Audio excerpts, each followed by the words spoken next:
All riders gather up on the infield for a brief meeting to go through tonight's schedule, please. Riders, we have a rider meeting on the infield. Please gather for athlete meeting on the infield. Thank you.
And welcome everybody to our Friday night race celebrating 50 years at the Velodrome. Thank you so much for being here with us this evening.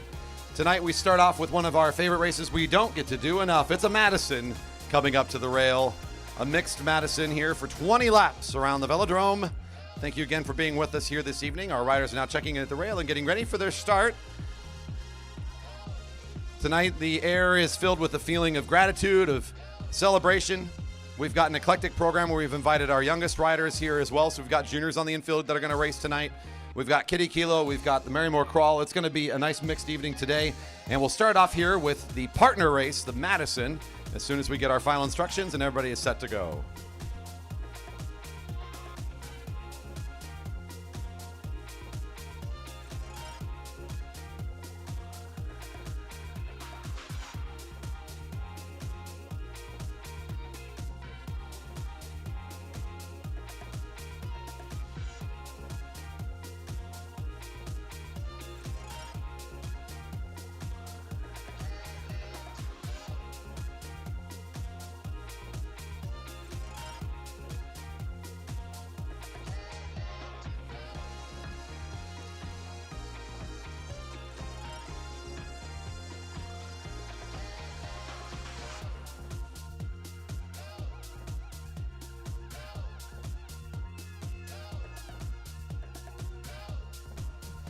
And the riders are all away. This is a partner race. If you've not watched Madison racing, or if it's been a while, a quick refresher.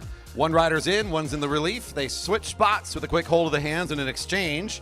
There's always one active rider. Their partner, again, the rider in the relief, will always have the same jersey on, so you can always tell who their partner is. Their racing is one to get across the line first in 20 laps. And that whistle means racing's underway. Our team's going by on this first lap. 20 to go.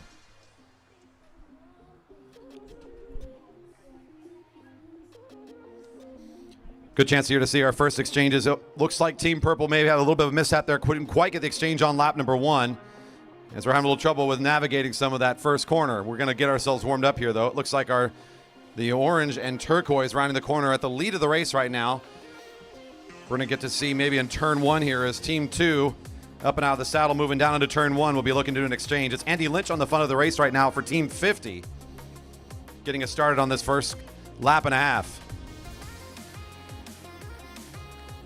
The common thing for the Madison is points race, basically. This is not going to be based on any points. There's no scoring along the way. This is a race with a finish line.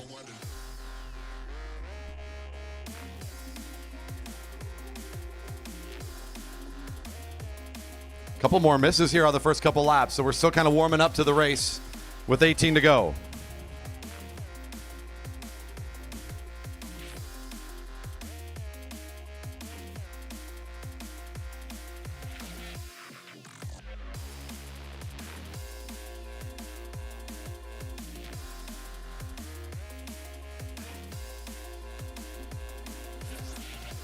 The lead of the race, all grouped up here together. This is the field rounding out into the home straight. All the other riders around the track are the riders in relief. It looks like one team, black and green, in pursuit trying to get back up to the leaders. That's Quinn Kennedy in the green at the front with the checkerboarding for Greg Cycles' Madison jersey, leading the field currently.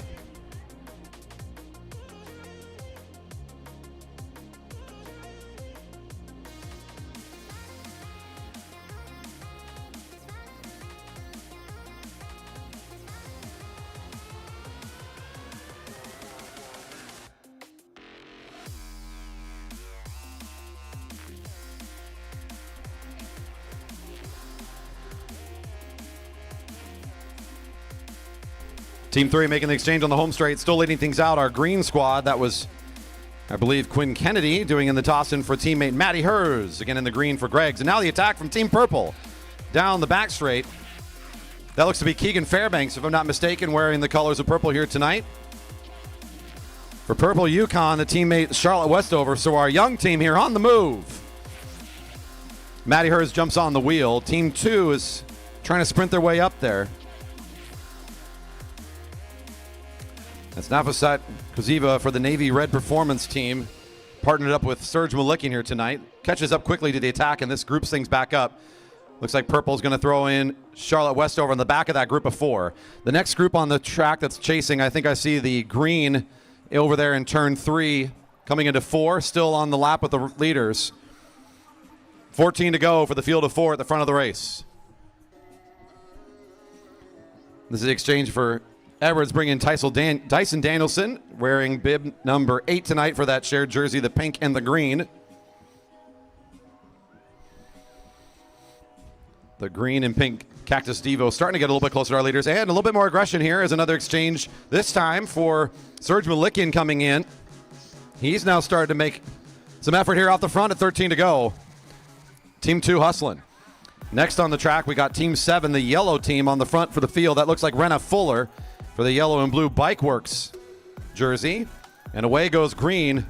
That looks to be Maddie Hers now in the chase.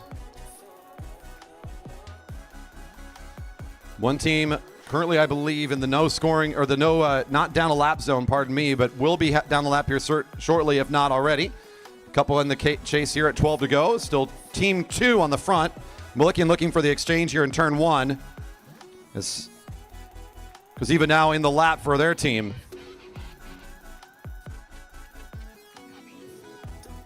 Green very close to catching the leaders. Makes an exchange here for Quinn Kennedy. Over the top goes Fairbanks.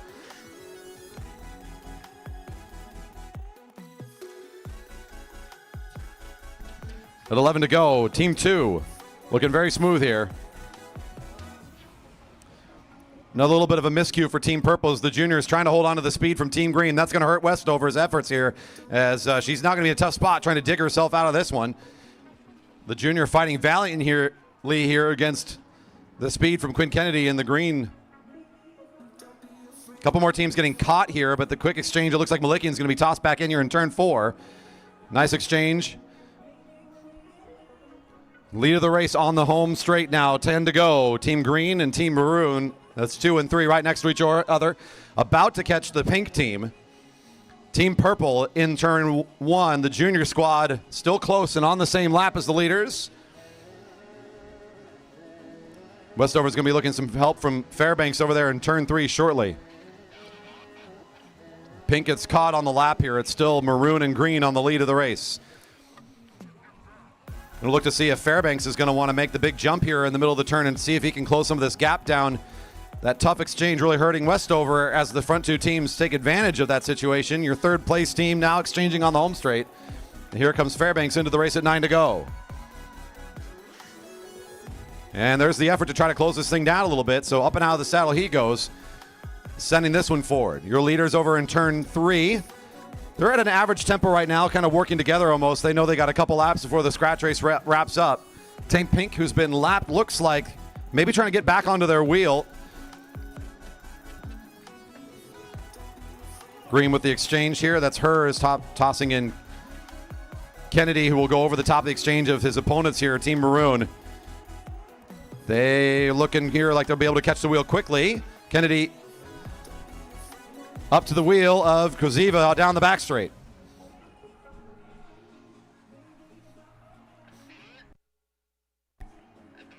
The turquoise-orange GS Flash Squad of Lynch and Lynch. The family endeavor with Andrew Lynch doing the work here to catch back on to the leaders and try to get back that lap that got lost just a moment ago. The lead of the race again, right down the middle of the back straight. Team Green with the white for Greggs.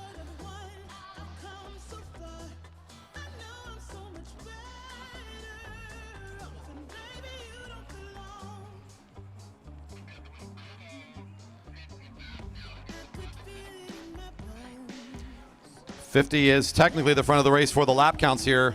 So the front of the race being scored wherever orange and teal is. They were down the lap. They'd have to catch back on to be on the lap of the leaders, so they would be scored in that order. But the front of the race is wherever teal and orange is right now, which is technically over in turn 3.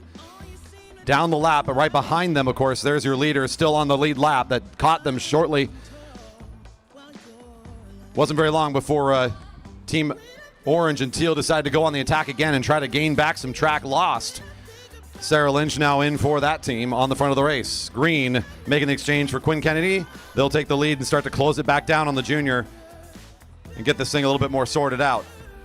Still Team Purple back here battling for position on the same lap as the leaders. That's Fairbanks again in the race. The pink for Diana Racing of Scott Grinsell and Laurel Safranek have been teaming up here to try to not lose too much ground, and it looks like they're trying to hold on right now to the purple move here from Fairbanks.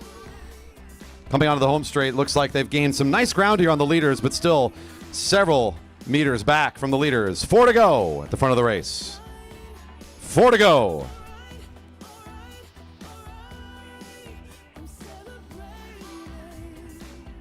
New speed here as looks like Malikian tosses in his teammate Koziva on the front of the race, holding on to the acceleration from Kennedy.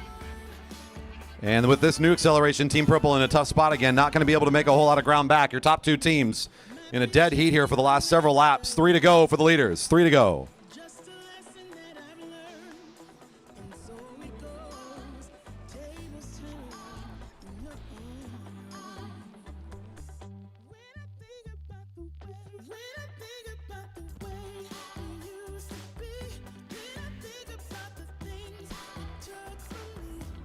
And coming on the home straight, your leaders, this is our field for the laps. Another miss here for Team 2. Tricky moment. Malikian will have to just roll things up under his own power. An opportunity maybe is Green just kind of casually pulling away, causing the catch. And this is also a good moment here. Maybe Kennedy getting tossed in here by hers can keep on the hammer. Although Malikian doing a good job catching back up onto that wheel, bringing this race back together at the front. Side by side, your leaders right in the corner. We'll be getting the final bell. The bell's ringing for the leaders. 1 to go. 1 to go.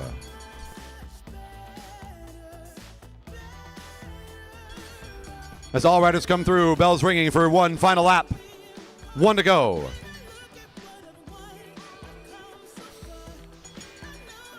And we now see the move here from the leaders. It's Quinn Kennedy putting in the final dig here to win for Team Green. The green of Greg's. The combination of Quinn Kennedy and Maddie Hers will take the mixed Madison today.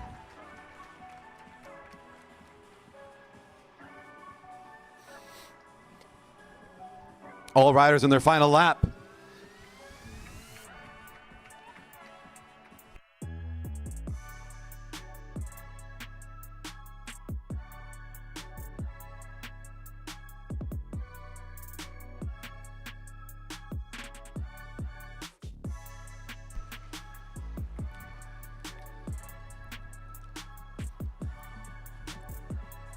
And riders will make their way off as the race is all concluded. Thank you for our mixed Madison. Coming up next, Cat 4 men for the Avalanche.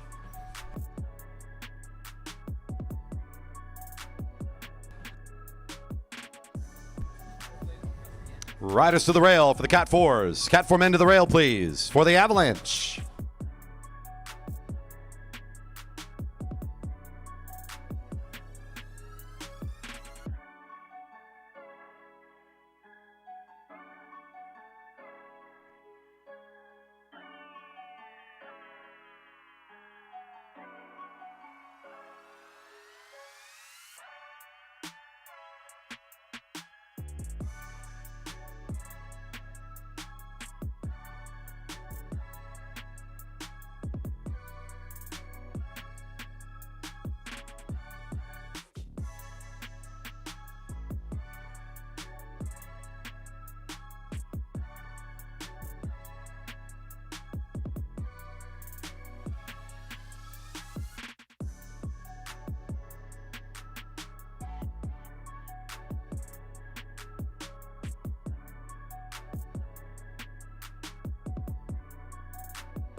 Rise away for the Avalanche in the neutral.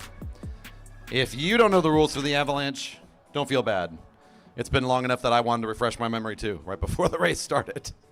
The unknown snowball is a good way to summarize this one. Still don't know what I'm talking about? Okay, now that one's on you. The snowball is a race in which every lap, the point of the front increases by 1. So the longer the race goes, the more the tempo, the payoff at the front goes for each lap from the first. The Avalanche, the riders just don't get to know when it's over.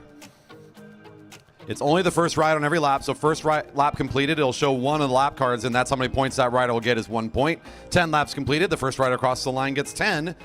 When it's the final lap, the bell ringer will be ringing the bell, letting you know it's 1 to go, and the rider across the line on that final lap will collect their points for that sprint.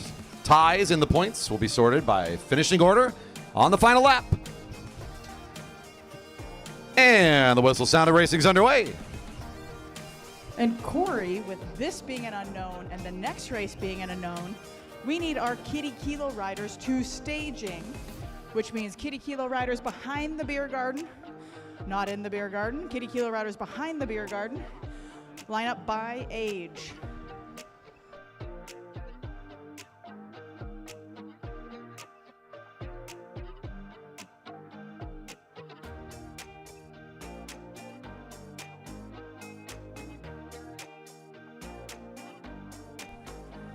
And here we go, the first point. Whoa, I think it's on the inside, but it's awfully close. I think it's going to go the way of 426 unofficially. Fairbanks for point 1 gets confirmed. All right. Now, I was going to say, let's cheer on the Jerry Baker Jr. on the front of the field, but the whole field is practically Jerry Baker Jr. riders. A lot of juniors making up this field, so Kiddie Kilo riders, look out. That could be your future someday. The team in the black with the red and the blue, kind of in our logo colors here. The junior squad are going to make a big part of here. And look at this. Going to ride this like a tempo early on. Why not? Get some early points here. They're the smallest points of the race. However, the race might be over in no time, so might as well go when you can and get some good points. The field's starting to get a little bit organized here. It looks like that's the colors of Liquid Velo at the front of the field, leading things around now. But the distance pretty big here, getting all the way up to the leader. Fairbanks will be in position to score again. Likely we'll get the 3, maybe even 4 out of this on the next lap. This will bring his points totals now up to 6. Your early leader in the race. 3 laps completed. Your leader, Gavin. 3 more. On the front of the field, we got the Dyna Racing Kit. Number 401 is Jason Fuller. All riders in the field looking for their first points. The longer they wait, the more they'll earn. But again, the bell might ring before your plans come to fruition here in the Avalanche. Still looks like Fairbanks might be in position to find 4 more here. That would bring his total up to 10. Looks like Rocco from the field, Alexander Rocco, over our Jerry Baker Jr., starting to roll things. He's smelling opportunity here, thinking he might be able to roll this thing a little bit. And it will still go to your early leader, Fairbanks, for another 4 points.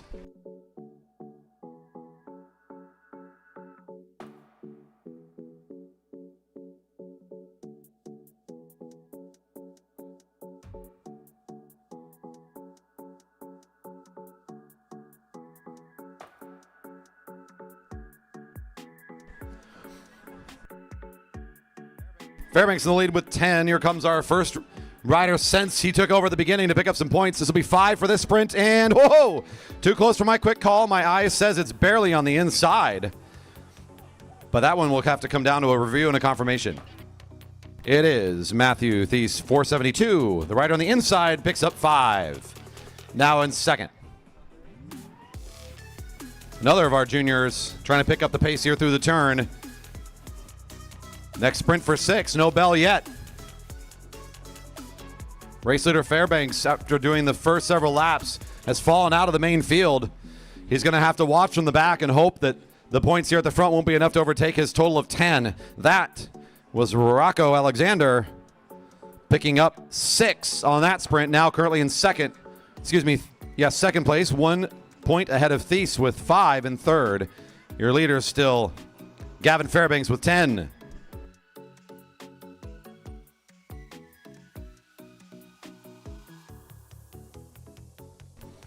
Another move here off the front of the field.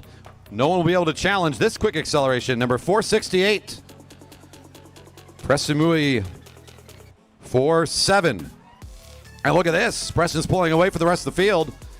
This isn't a good opportunity. Lucky the race is still rolling here, because that may not have happened on a different night for the Avalanche, but still a couple of laps in front of him here. Might as well go get the big 8 here in a second. A field of 5 right behind under the Stanley sign, trying to hold on, including the riders that are currently in 3rd and 4th now. And there's the bell. Perfectly timed. Preston knew something that none of the rest of us knew. 8 points. That'll bring him up into the lead. Now here comes the field getting the sound of the bell. It's their final lap. So now they're going to pass him down the back straight. This is going to be a big 9 points at the end. In this group is the rider that picked up 5 earlier tonight, Matthew Thies. He's the rider in second position. If he can find the 9 here, that could be enough to put him right on top of the competition, trying to win this final sprint. Ooh, down to the line. Here we go. The fight for the 9. And I think it'll be on the outside. Unofficially, I'm going to give that one to Matthew Thies, 472 for the final 9 points, bringing his totals up to 14. 1 point behind Preston Mui with 15 points, who will end up being your winner. That puts Fairbanks back into third after it's all said and done. Riders, please exit on the back straight as your race is all wrapped up. The race here, of course, across the finish line will be breaking some ties for some of our riders here, and we'll make their way off now. Congratulations and well done. Moving right along, we've got another unknown distance race this time for the juniors. Juniors to the rail. And like I said, with this being an unknown distance, Kiddie Kilo, this is kind of like your last call. Get to staging behind the beer garden.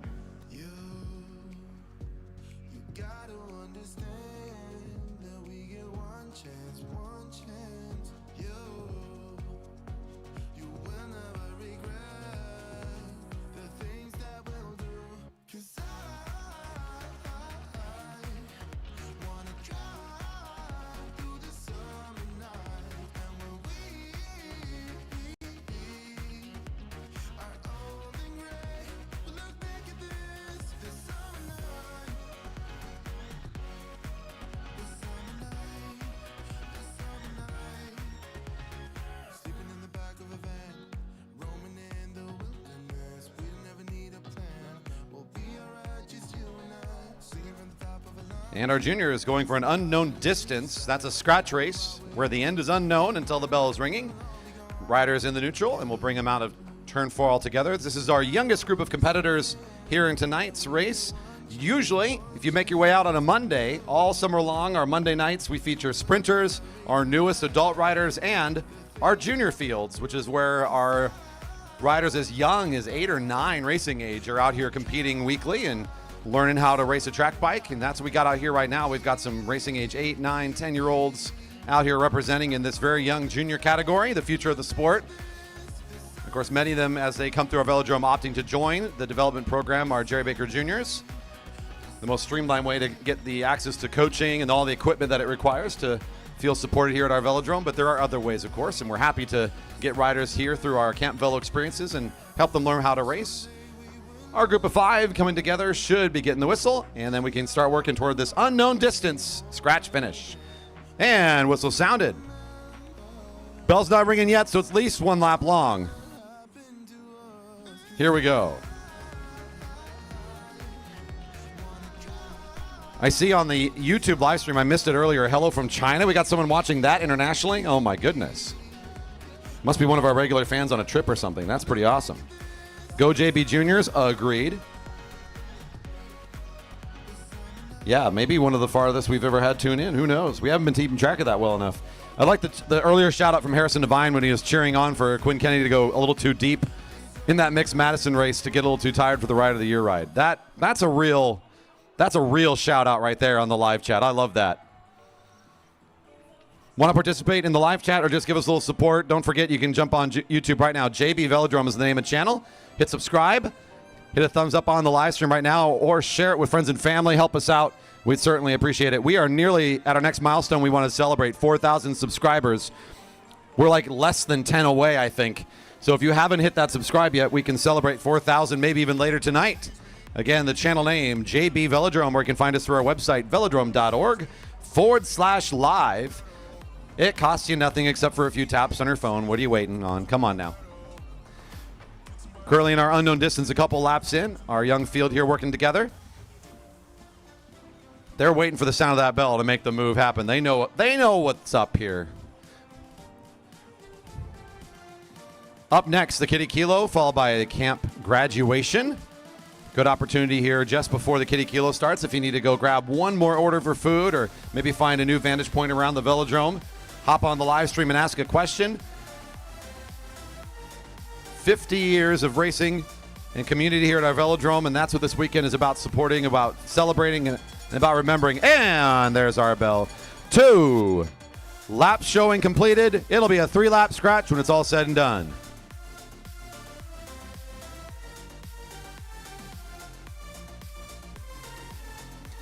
And the big sprint's on. I think that might be Flom trying to take over the front down the back straight. 2 out the front, fighting side by side. Could be a pretty good 2-up sprint here for the young competitors rounding the corner. And help them out, folks. Our youngest riders at the track. Make some noise here. Whoa, Flom on the outside. Oh, well done. Oh, and a 3-up sprint. Look Oh at my those gosh. kids. Yes. That's what I'm talking about. Our closest finish of the night. And that looked to be Flom just barely out sprinting Wilson's in a great race there. And Edwards, Van Wezenhoven, and Madison all in a side-by-side sprint to finish up the sprint for third. Looking very good. Up next, Kiddie Kilo. Bring him on down. Let's see him. The parade of the youngsters coming on down to the start line, please.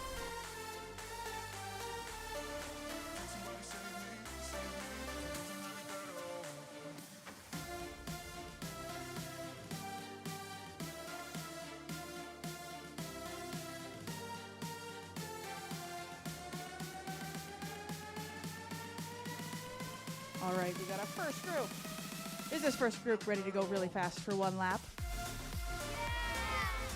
They're a little shy, but they're ready. Here we go. Ready, set, go! 1 super fast lap.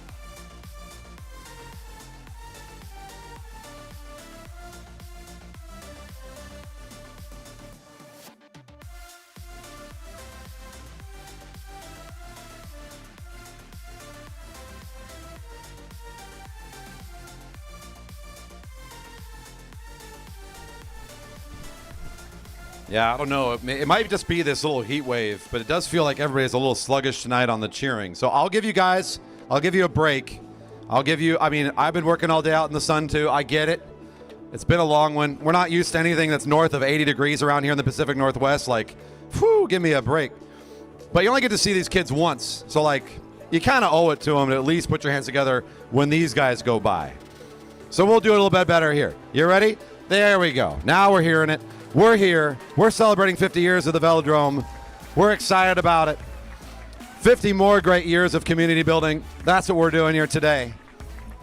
Great to see all of these youngsters once again. We've had over 100 participants in this Kiddie Kilo in the last couple years. It's been great to see. Nice racing for these youngsters.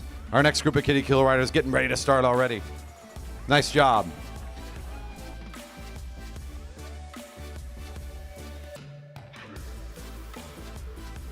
Next group down to the start. Wow, they were trying to sprint you to the start line. The sprint's after the start line, guys. There we go. I like there's no wasted time. Very efficient movements here from our Kiddie Kilo riders. That's what I like to see. Also, the front of that bike, holy moly. That is incredible. There are so many flowers and shinies on that thing that I don't know how you're going to beat that. I don't care where you are in the race. You've already won. Here we go. Right. The second group is clearly fast already. Are you ready? Yeah! Oh, and they're ready. That's a good ready, group. set, go! Oh, yeah, let's go. Woo! Nice job. Oh, that was some good bike handling skills right there. Nicely done.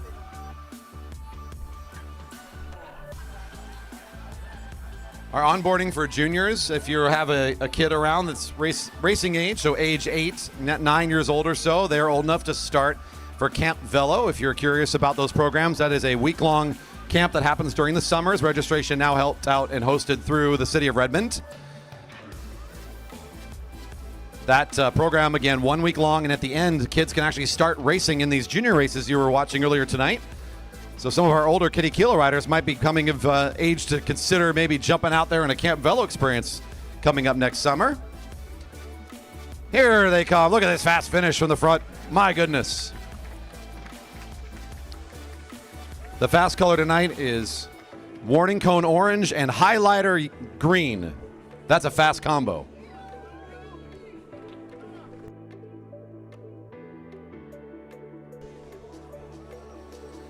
Great to see again so many of you online supporting us. If you're here having fun in the live chat, leave that thumbs up and subscribe. We're almost there. Madison said, it sounds like Harrison Devine said he's going to help us get some subscribers down there at Elite Nats if we can't hit it soon. Just walk around the infield and hold a phone and say, here, hit the subscribe button really quick. Here you go. Nice job for the kids here. More great finishers. The Kiddie helmet also winning, in my opinion. We need to have kids a little bit more on the infield area, and we're bringing our next group up. Can we move our kids and families just a little bit more in the infield? Thank you. Next group's coming up.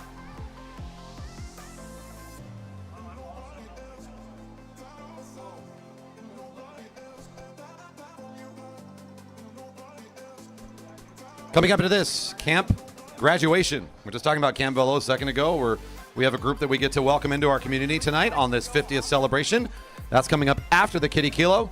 After that graduation, we get back to some racing. Cat 3 men for their winning out. All right, I got this third group. Are you guys ready? Yes. Yes, they are. Here we go. One super fast lap. Ready, set, go! With the bike throw and everything. That was like an all business yes from Teddy there. Gus. Gus was ready. Gus was like, yes. Yes, I'm Period. ready. That was awesome. Yes, after the Kiddie Kilo, while they're exiting, we're going to do a quick Masters Nationals. Congratulations. We'll get all of our riders up on the stands. There's a couple jerseys we got to celebrate. We'll stage the Camp Velo while that is happening. And then we're going to do our 50th anniversary right before the crawl. Is that right, Corey? That's correct. Sweet. Wow, Gus is getting call-outs in the live stream. There you go. Harrison Devine is like locked into this stream right now. He is watching every inch of racing here tonight. I love it. We've got some of our regulars down in the Colorado area, Colorado Springs area for the Olympic Velodrome Racing Elite Nationals this week. Again, we're going to be celebrating some Masters Nationals competitors here. Oh my goodness. After the Kiddie Kilos. Oh my gosh. Finish. Look at that. Wow. I'll say this is the best because look at that leg speed. These are track cyclists in the making. Wow, look at this parade of kids. That is a very cool helmet fit, is what I'll call that. Stylish. Off to the side. I think I've seen Spider-Man here before. Spider-Man, this is a regular here, Spider-Man, I'm pretty sure. Unless there's just a whole bunch of Spider-Man helmets out there. I love it. There quite literally is another Spider-Man on the home straight right now. Apparently there's a million of them. There's all these different ones in different universes, so the multiverse is coming together here. The Spider-Verse, that's the one. That's a good movie.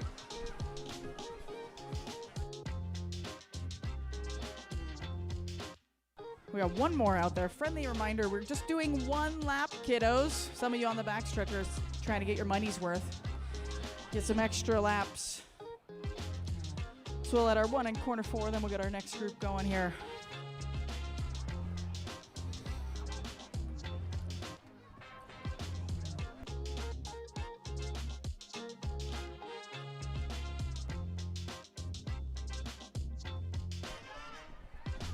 You may not know this, but pink bikes are powered by applause.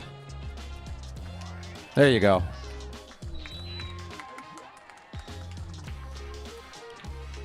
It's like direct fuel. Incredible.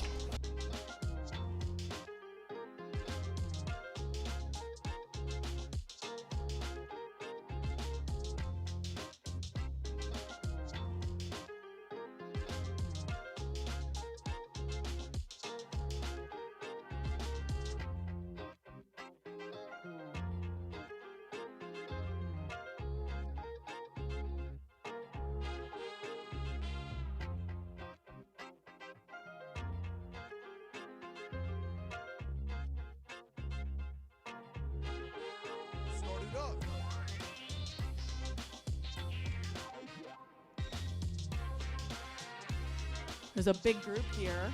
Get them all down here, and then we'll get them started. I don't know. This looks like another fast group, though. Oh, I thought the stroller was coming down. It's not. All right, this group, third, fourth, I don't remember. This group, are you ready to race? Yeah. All right. Nice straight line. Stay on the flat part. Ready, set, go! Yeah, let's do it. That kid was my new Gotta go favorite. that My way. gosh. That melted my heart. And he's also off to a good start, too. My goodness. Wow. Zooming.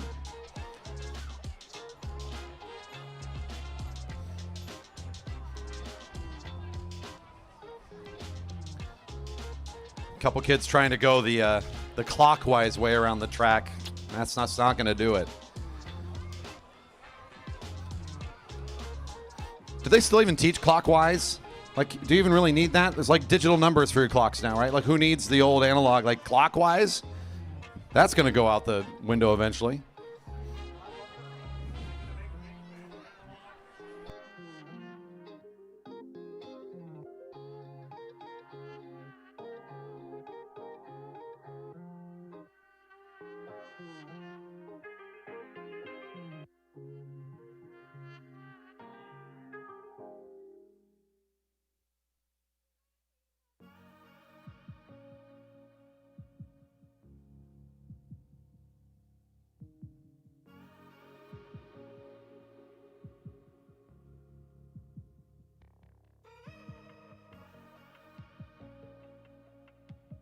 Here comes your first finisher, speeding down the home straight.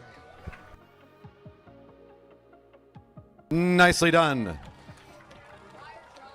There's an awful lot of smiling going on here. What the heck? Is that even allowed? This is racing. Take this seriously. I love all the smiles. They remind us what this is really all about here at our Velodrome. It's not just about the exciting wins that people earn. It's about the fun of riding your bike and the empowerment that comes along with being an athlete here in this community. Our kids doing a great job here tonight. A couple more finishers coming on the home straight.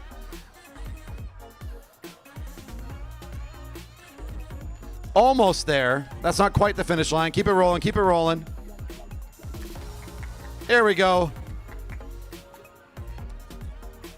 They're going to need a popsicle after this. My goodness. I was like, I got to keep going? This thing's huge. Nicely done.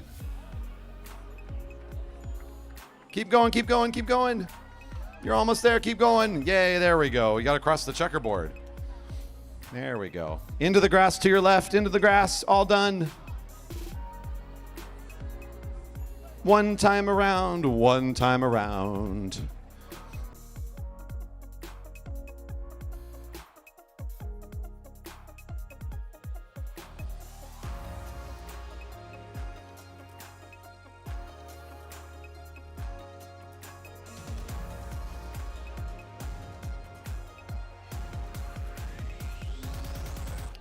Yeah, even the live chat's starting to pick up on this. I used to call them out every time, the parents that can run the lap with their kids. I agree. Where's the applause for mom and dad hustling around the track right alongside of their kids? That's what I'm talking about. I don't want to run 400 meters. There needs to be like the bumper sticker. I ran the Kiddie Kilo. There we go. That's it. New campaign.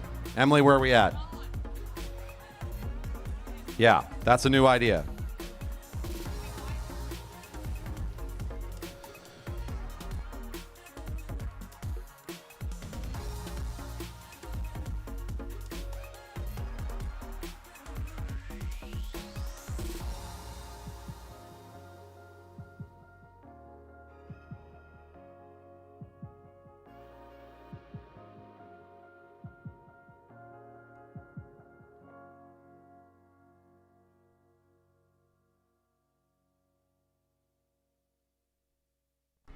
All right, we're getting this thing lined up. The push bike derby getting in position here.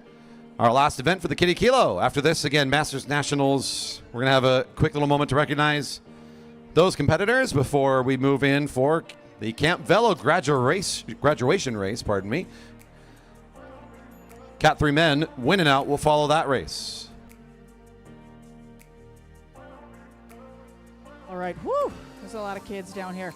All right, spectators, are you ready for Push Bike Derby? Let's hear it. Let's go, spectators. All right, you guys just get the straight. Hey, this guy's sneaking away from me.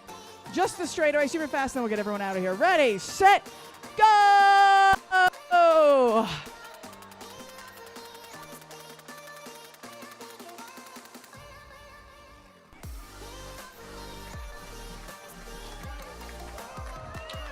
All right, look at this. Sponsored by Strider, flying fast. My goodness. All right, all the way to the finish line. Great job for the Push Bikers.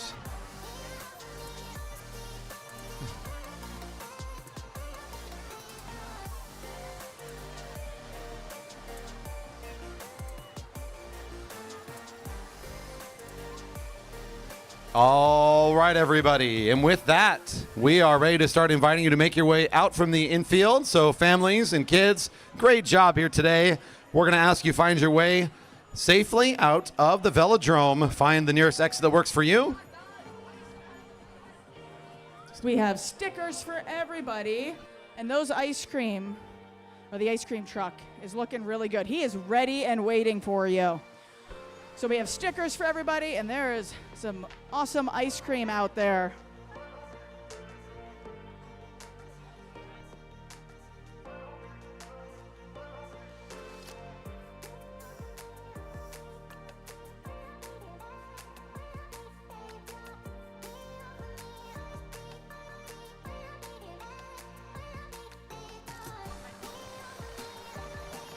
And tonight, when we celebrate 50 years of the Velodrome, it cannot be understated how important it is that we are in this beautiful community with all these families around us that enjoy being out here with us. Can we put our hands together one more time for all the families here tonight at Kiddie Kilo and our great young riders? Excellent work today.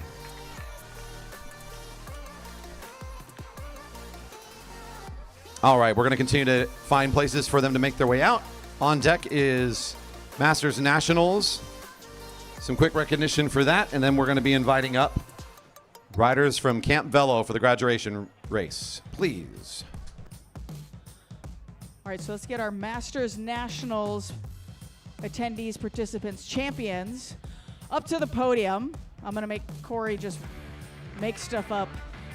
Camp Velo kids, if you can go to your starting areas, Camp Velo kids, that means some of you are going to the back straight, some of you are on the home stretch. So Camp Velo kids, go to your starting areas.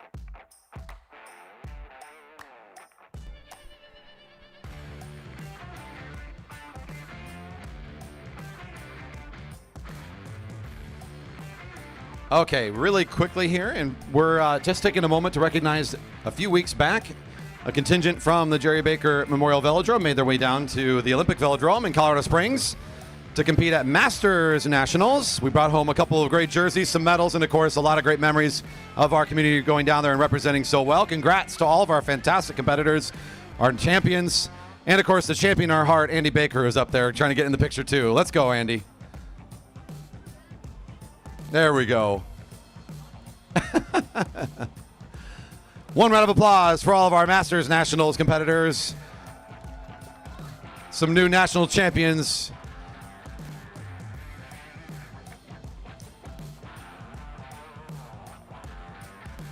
Our Camp Velo riders should be heading to their start areas. Camp Velo riders to their starting signs. Looks like our backside is already in the correct place there on the back straight, and we're going to have a team here on the home straight as well, getting all lined up. Looks like they're in their spot, and we'll get this race started in just a bit.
We're getting everybody ready here.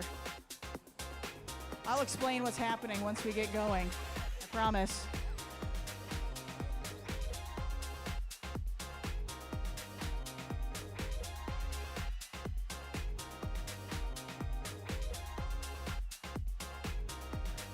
All right, we just have one more set of pedals here, and then we're gonna get going. So we had a wonderful camp this week. It was a little hot, I will admit, a little toasty out here.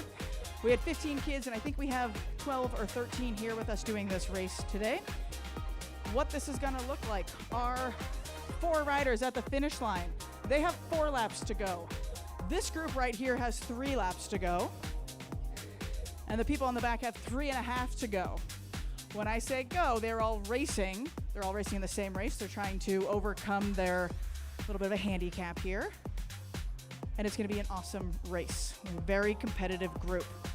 All right, back stretch is ready. Home stretch is ready. Finish line is ready. Ready, set, go!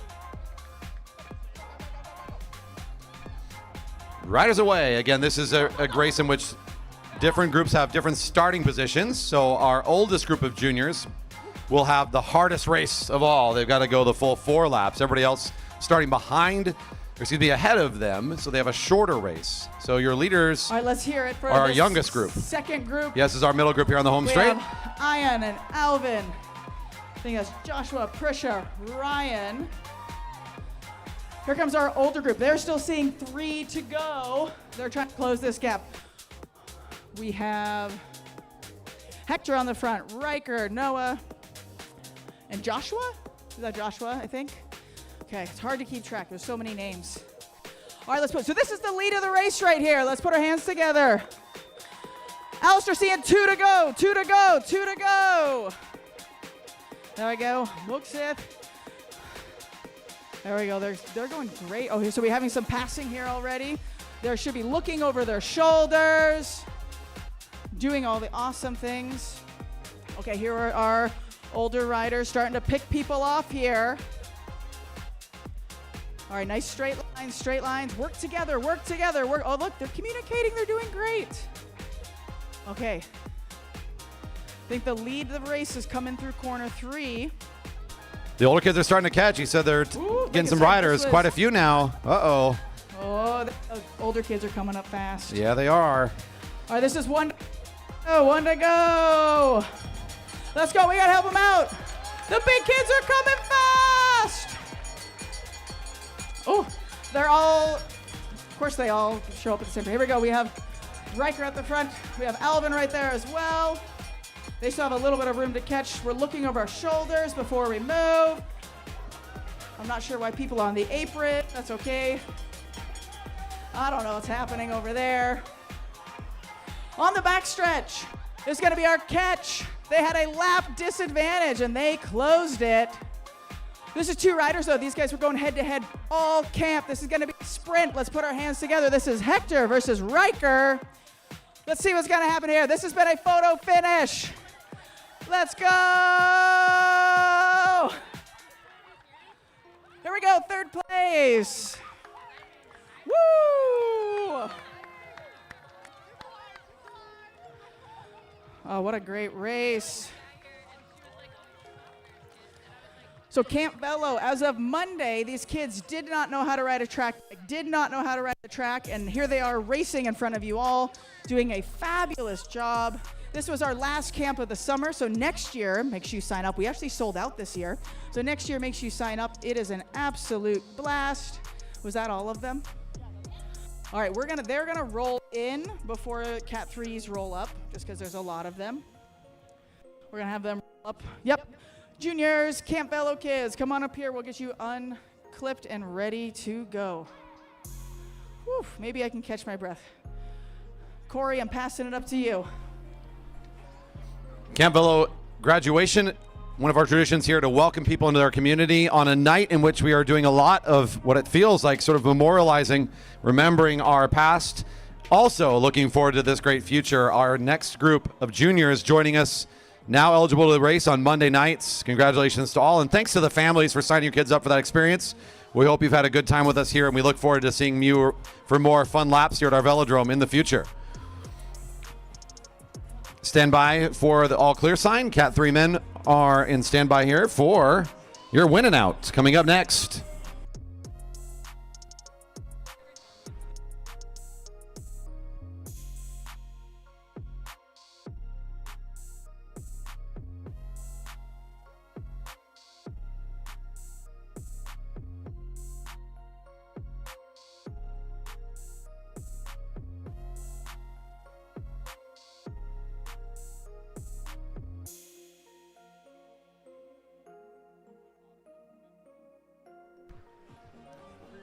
Sean, that might have been the move of the day. Nice work.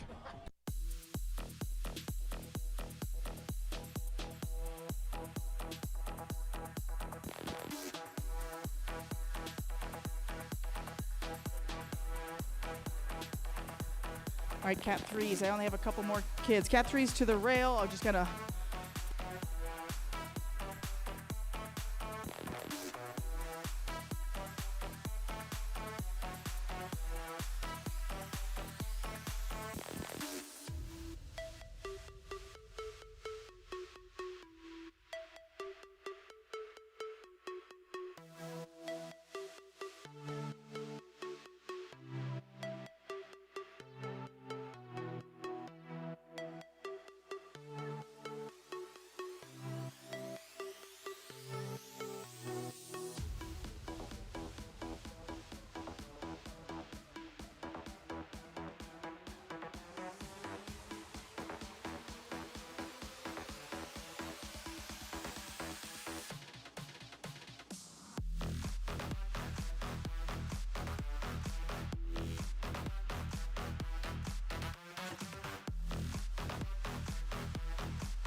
/live for the updated lists.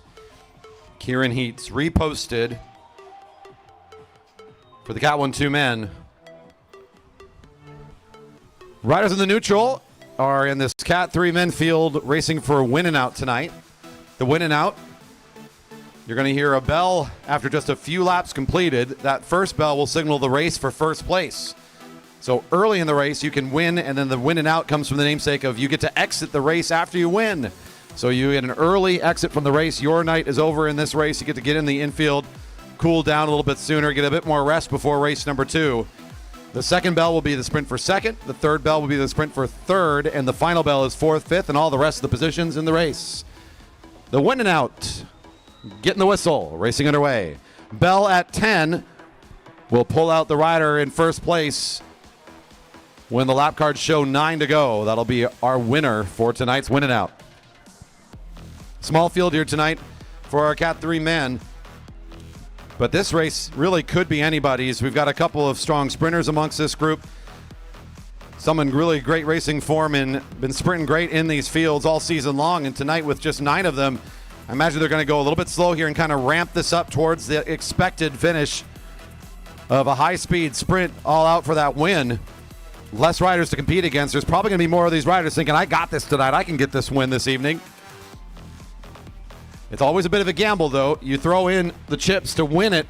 If you miss that sprint, good luck recovering before the race for second place.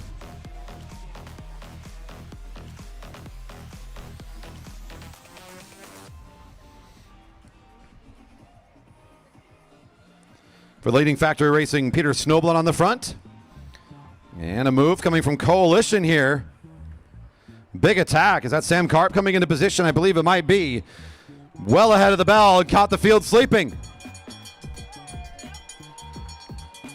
Karp launches a big one. Here comes the response now. It's 339. His teammate, Zachary Simon, having a good season as well here coming to the later part of the summer. Ritter in good position. Otis Hatfield in good position. We can see Ritter starting to roll things up along the side. Now starting to take over the front, but it's still a ways to go. Can he catch up to the speedy Sam Karp on the front of the field right now? It will not be enough to catch. Karp with the early attack will make the move of the race, takes the win, and will make his exit here as soon as the field goes underneath him. Ritter still in a good position off the front of the field. The rest of the field coming out of turn 2 now. That includes Zachary Simon there on the front of that group of 4. In the the black and teal of Coalition. And onto the home straight again for leading Factory. Mike Ritter, that second place finish. Obviously disappointing not to get the win, but the field just kind of letting him roll with this. He doesn't have to do too much more at the current way this race is developing. We'll see. Next time around, the bell's ringing. Oh, here comes a little bit of response now. Here comes, again, number 339 over in corner 2 is really starting to lead the field. That's Zachary Simon once again starting to get things rolling, and this is going to make things tough for Ritter. Otis right on his wheel, and Ritter will sit up. The field catches.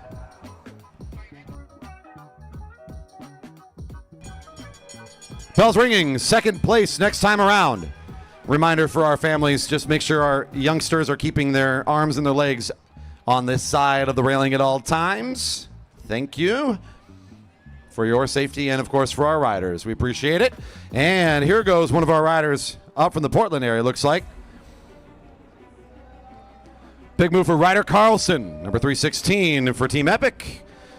Lining this one up nicely for second place. Plays it pretty patient there in the field and takes good advantage of the current speed. Nice acceleration for the junior. He'll take the exit in second place. Group of 4 coming in through turn 4. There's your field. Everybody else, except for Carlson, who's out, of course, of the race here in a moment. Everybody else on the track behind the field. Peter Snowblin on the front of the race right now. Zachary Simon right by him. There's Otis Hatfield in position number 3.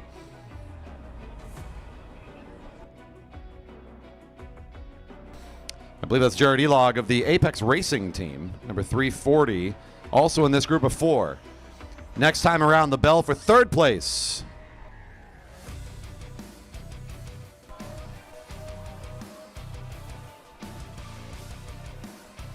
The call-outs in the live chat continue to impress. I appreciate it. The alliteration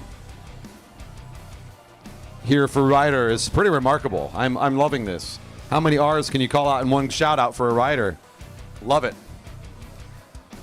Field moving above the blue line here. Behind Zachary Simon now, ahead of this bell. Your third place rider will come out of this group of 4, and they're racing it a little bit like a match sprint because this small of a field, they're really just playing the tactics game here, trying to time the acceleration, find their window, find their opening. Simon has shown he's got some good sprints here tonight from the field, but now the move coming from underneath. The first move is from Elog from Apex. He'll take over the front. Simon kind of rolling it down to the back wheel of Hatfield, who's behind Snowblin. All riders now getting up to speed. Once again, off the rail, please, here. Hands and feet off of our railing. Thank you. Around the corner, Hatfield has lined it up nicely. Otis accelerating onto the home straight. Takes charge. And the final sprint will be the last lap. Positions 4, 5, and all the rest.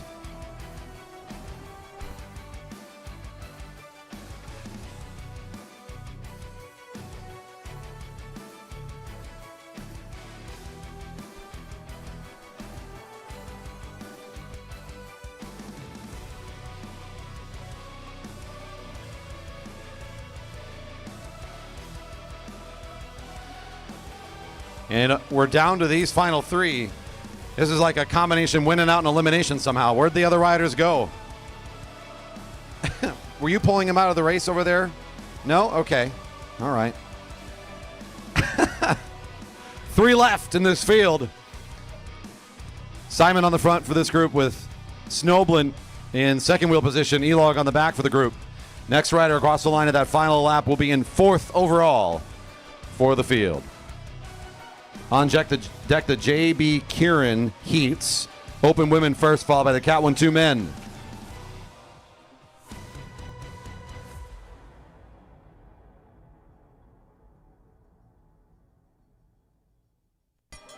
Bells ringing. Final lap. Next rider across the line in 4th.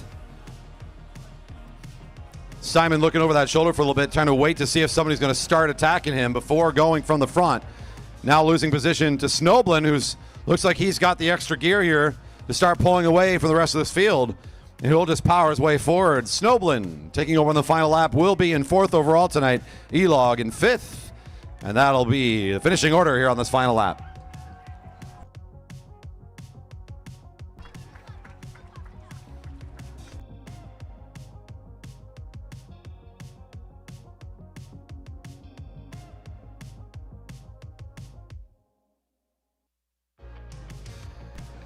If you have a tent cover up, we ask that it's taken down for some sightlines for center field. Thank you for helping us on that one. Tents out of the way, that would be wonderful. Riders are making their way off. Right now in the warm-up circle, our heats for the JB Keirins are getting ready to start.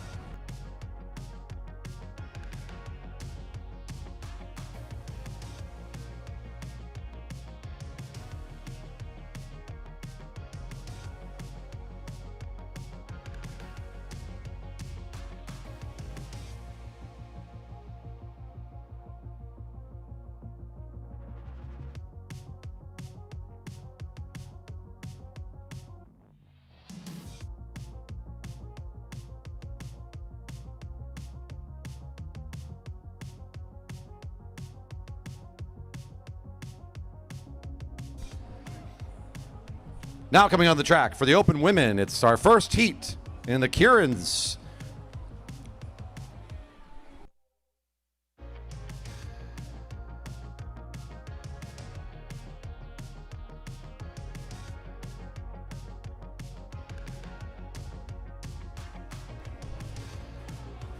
In our first group, in position number 1 is Laurel Safranek, directly behind Valerie Haldeman.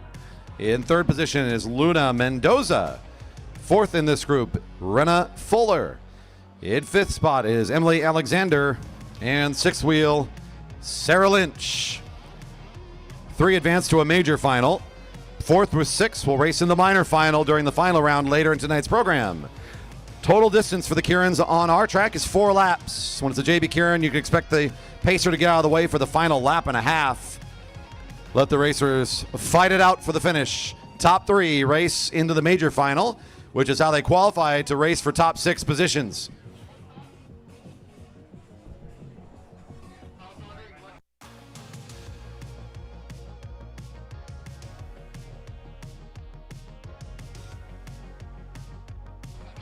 You can tell that the pacer accelerates a little bit each lap. That's part of its purpose here, is to accelerate gradually each time they come around. So by the end, dropping them off at a pace that's much closer, kind of the mid-20s, to send them off and get them ready for the high speed that the Keirin is intended to be, this relatively short paced race. A little bit of position change here, as it looks like Haldeman's going to allow for Luna Mendoza to move up as the acceleration from the bike kind of changing up some things at the front. The pacer now pulling away. The race now under the power of the lead rider, Laurel Safranek, on the lead of the lap. Luna Mendoza directly behind. Here comes Renna Fuller up the right side, starting to push along that red line, looking to take over along the front. We got the bell. Top 3 advance to the major. 1 to go. Safranek just doing the long way around here, setting up the drag race down that sprinter's lane. Has been out there for the last already 300 meters plus and continuing to look strong. Safranek, tough to pass. Luna Mendoza sitting in the slipstream. Here comes now the acceleration on the right-hand side from Sarah Lynch, trying to come up into the front position. Just needs to be top 3 to race in the major final. Sarah Lynch looking like she'll be in good control here. Safranek also looks like she should be able to race herself into this major final. Lynch, Safranek, and Fuller will do enough for the major final tonight.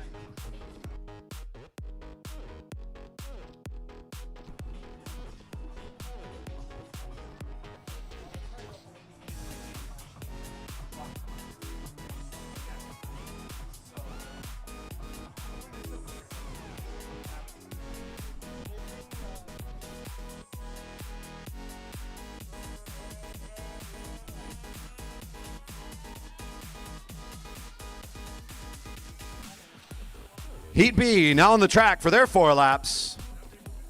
In the front for this group, in that orange bike, we love it. Charlotte Westover for the Jerry Baker Juniors. In second position for Breakfast Racing Team, Caitlin Bellabrook. In third spot for the Jerry Baker Juniors, Hazel Baker. Team Mama Bears in position 4, it's Coach Amar Edwards. In fifth spot, Christina Paulrath. And finally for Coalition Cycling, Joy Chen in position 6. 3 more riders to advance to the major.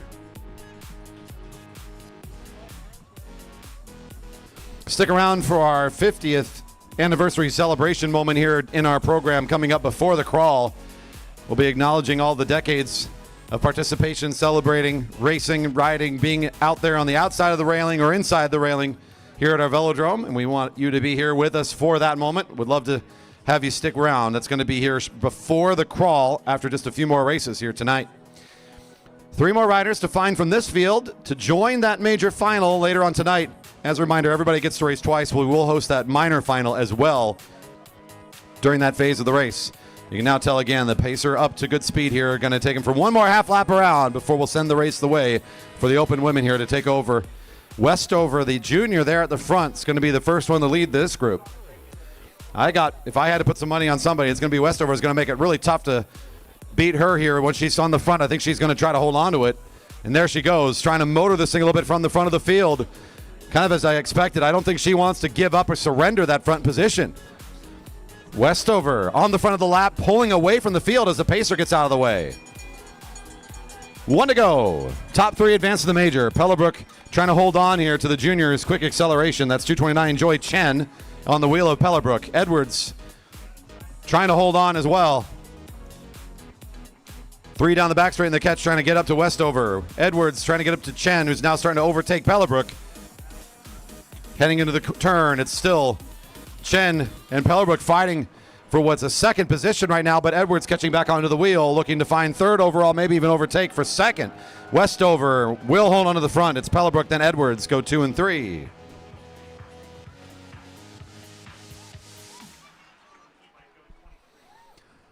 Getting ready on the warm-up circle right now. Your next heat for the Cat 1-2 men about to roll out onto the track.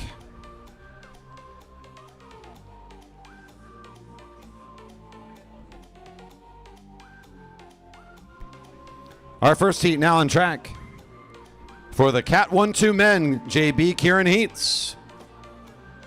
Top 2 advance to the major final from these 3 heats, so it's harder to advance here from these groups. We got a few more riders on our start list this evening. 3rd and 4th place across the line will race in the minor final. Other riders are done for the evening. In this first heat, we have for Waterline Racing up front is Tyson Danielson. In second wheel for Dyna Racing, Eric Waterman. For Shogun of Seattle, in 3rd spot is Serge Malikian. Coalition of Cycling in the 4th spot, that's Josh Sherfy. And finally, for Team Epic, Jack Hampson. Freshly upgrading to the category here this season.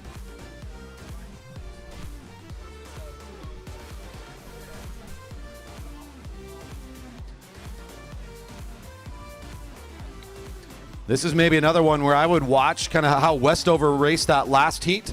You might see something similar from Tyson from the front here. Wouldn't be surprised if he wants to stay firm and staunch on the front of this particular heat. The middle of this field is going to be coming after him, though, and this is going to be interesting to see who can find the front 2 spots. With 2 to go, or he's starting to kind of look around to seeing if there's any change of position behind him. Danielson's trying to make a calculation here in the final 200 meters. How is he going to play this? He has options. He could back off. He does not need to stay on those pedals. He could allow a move up track here a little bit or just de-acceleration, kind of force riders around him. But indeed, he will start kind of pushing down the pedals. You can tell there's a bit of effort here to keep it at a good speed. Not in the full-out attack yet. Maybe waiting to see some movement around the corner. Coming out on the home straight with 1 to go. Danielson still on the front of the lap. Now a bit of push from the front. He's starting to really bring up the speed. Waterman trying to stay in the slipstream. Serge Malikian right behind him, the rider in the red, also in good position. Starting to drop Hampson a little bit on the back. Here comes Sherfy to start accelerating along the right side there. Now outside of the red line, there's Serge Malikian trying to push his way up. It's Malikian and Danielson. Danielson doing, as I predicted, from the front all the way around. Should hold on for first. Malikian and Danielson will advance to the major final.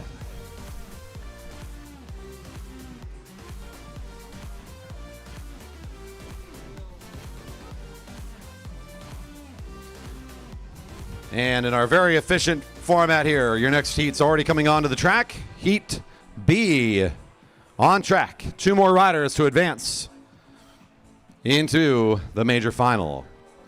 We've had a couple Stars and Stripes out here tonight from our Masters National Champions. Always invited to wear their Stars and Stripes on our regular Friday night programs to show their success for the year. We had Edwards back in that open women competition. Andrew Martin grabbing a couple jerseys himself this last year. He's right at the front of this group in position number 1, racing for 10 Speed Hero. For Fount Cycling Guild in the green right behind him, Chris Wilson. In the middle for this group for the Shogun of Seattle is Ben Flom. In position 4 for leading Factory Racing, Matty Hers. And Dyna Racing, represented by Nolan Adams at the back end of the field, giving the wave. At least one of these guys knows it's a show. That's what I'm talking about. I was talking about this guy. This guy. That's what I mean. I might as well not be here to the rest of those riders. They don't even know what I'm talking about. In my ever-growing attempts to be relevant and interesting. Couple more laps here of acceleration from the pacer. Again, 2 riders to advance to the major from this group. Tough one to call here. The Stars and Stripe in the front is always a strong rider. But we got a good mixed skill set group here. And the lineup kind of interesting with kind of the ramp-up rider right in the middle with Ben Flom having great power and endurance, a good combination. Matty Hers, always a sneaky competitor. He's just moving all over the track now trying to get himself ready to line something up here. I don't know what's happening here. Nolan Adams kind of moving up a little bit.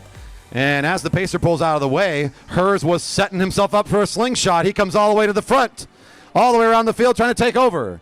On the lead of the lap, Hers gets the bell. Martin is able to get up and rolling up to speed. He'll pull up out of the sprinter's lane and now takes over the front. Chris Wilson follows the wheel of Martin down the sprinter's lane here, still up a little high. Now they'll move down to the short lane. Chris Wilson turning those wheels hard. He's trying to hold on to the speed from Martin. It's Wilson still in that second spot. Nolan Adams looking smooth here. He might be able to find the turn. The overpass for the rider in pink. Can he find it? It'll be Martin and Adams advance to the major.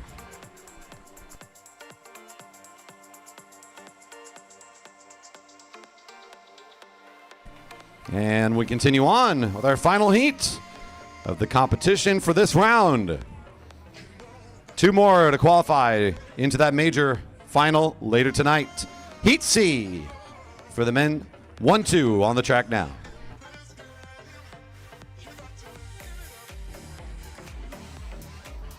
And our riders in this group on the front for the Jerry Baker Juniors team.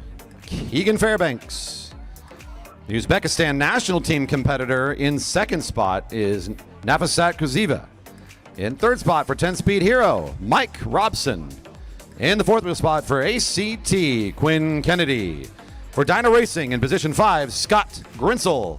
And for the Coalition Cycling team, Andrew Lynch in position 6.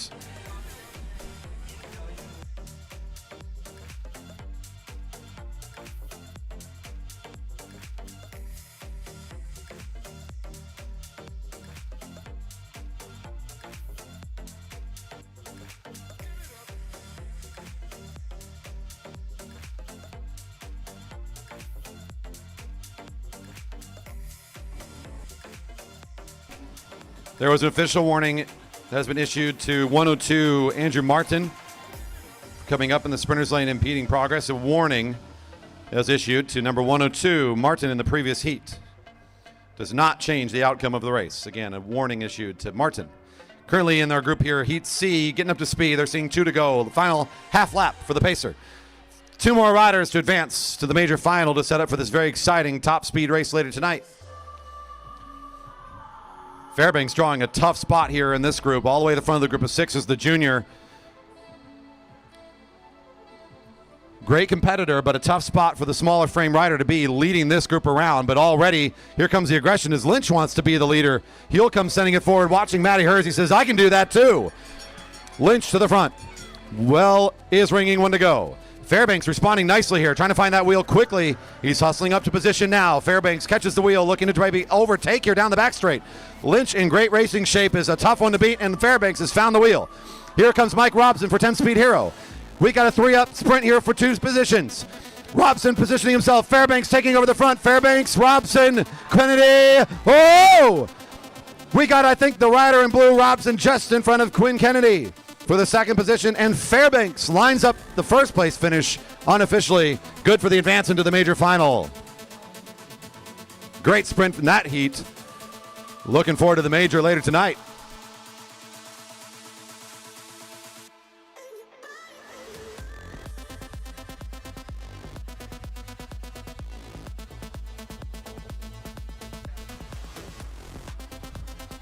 Fun times to be had here. We've got ourselves the Stayers race. We got to do it at least once every year, and this is a great night to be doing this combo. This is the juniors and adult combined team race. The Stayers race coming up to their start now. Riders to the rail for the Stayers.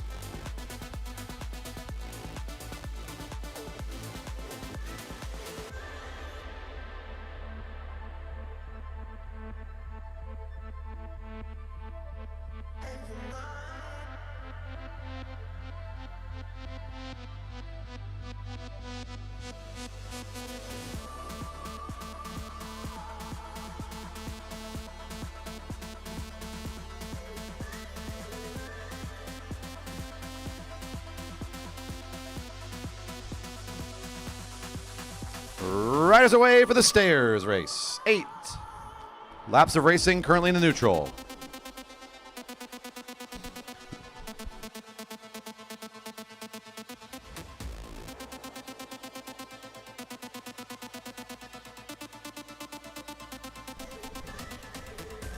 This novelty scratch race is a combination of adult and junior riders, so young racing ages out there got to find an adult helper.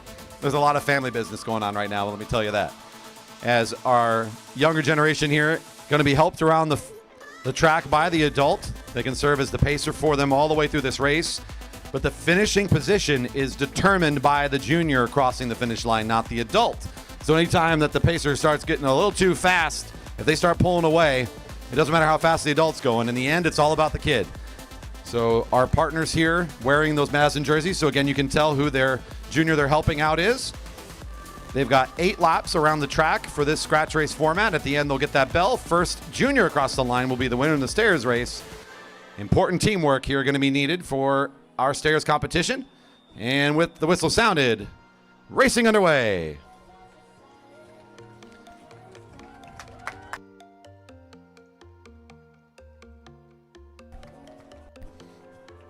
That's right. This is a fun one and a great one to cheer for. As this is again, there's a couple of family teams out there.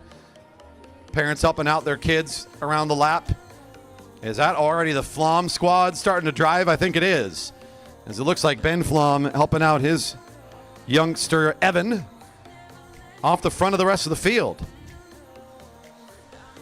So he's already starting to kind of communicate with his son, making sure, all right, we got this. Everybody's good. Checking on the pace. Oftentimes before you start a stairs, you figure out some way to let the rider in front know, let's go faster or let's go slower. So they have some verbal commands, a little bit of communication there. Up next, it looks like returning to the track, the Wilson squad out here. Steven Wilson's on the lead of the lap for his youngster. That's Leo right behind him. And there's Team Edwards right behind Amara leading for Cadence. Next up on the track.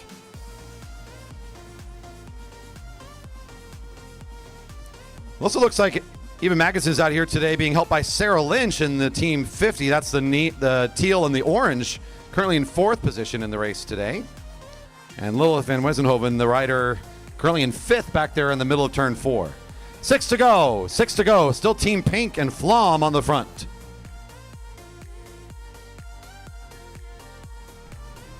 Wilson's starting to catch with the junior and adult in tow.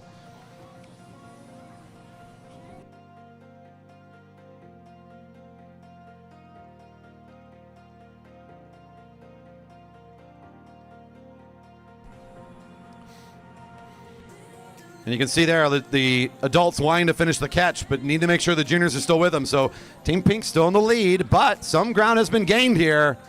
Team 1 nearly there with 5 to go. Leo's got the wheel of his dad there, nicely positioned. Kata's trying to work her way back to be up on the wheel for Team 8 as well, starting to close in on the leaders.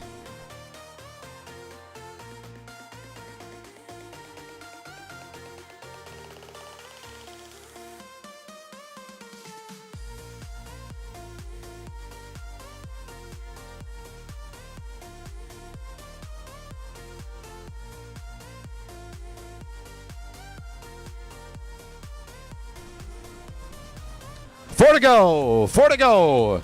Our 2 lead teams are together. Here we go. 4 to go. Looking back and seeing Team 8 about to be caught by 50. So Lynch bringing up Magnuson now to Team Edwards.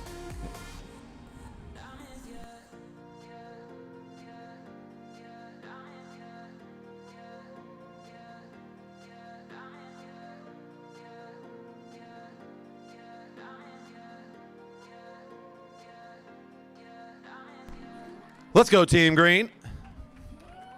4 to go. That's a young combo right there. It says adult and junior on the start list, by the way, y'all. Don't think that's happening on Team Green's case. And most of our field coming together here at 3 to go. We're going to be seeing the juniors fight for this one. Team 50 catching the leaders first as they passed Team 8. But that encourages 8, Team Edwards, to bring it up as well. Bringing most of our starters back together again here.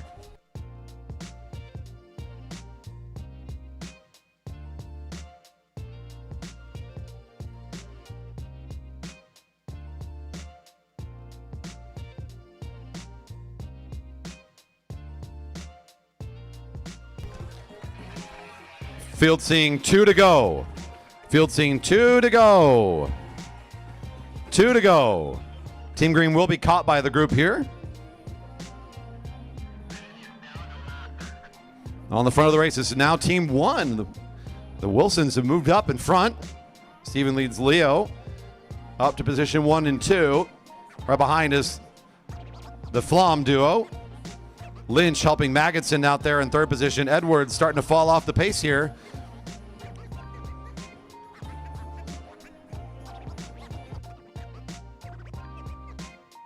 Our novelty stayers race coming to its conclusion.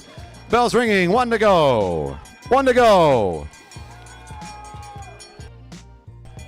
You can see some of the adults giving the go, go, go, up, up, up, time to go. Trying to make sure their kids right there with them, ready to follow the wheel as they start to accelerate a little bit on this last lap. Oh, the Floms now making the move. Ben's starting to roll it up just a little bit as Evan will try to follow. The race on between Pink and the Team Ride group, the Rainbow Ride squad. Whoa, Leo's coming out of the sprinter's lane. He's like, whoa, there's somebody there. Where did this guy come from? The Wilsons and the Floms head to head.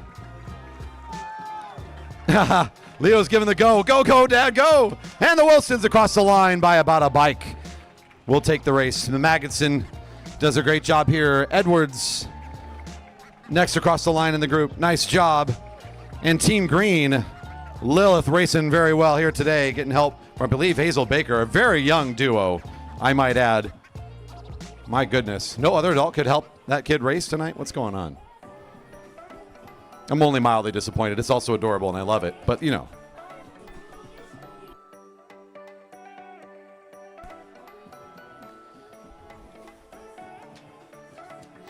And congratulations to our stairs race competitors. That was a fun one. Now, Cat 4 men to the rail for the French exit.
Now, if Matty Hers is out there and he tells me this is wrong, I'm going to say send a note and get Racecom to update the race book, because I'm reading the rules, gosh darn it.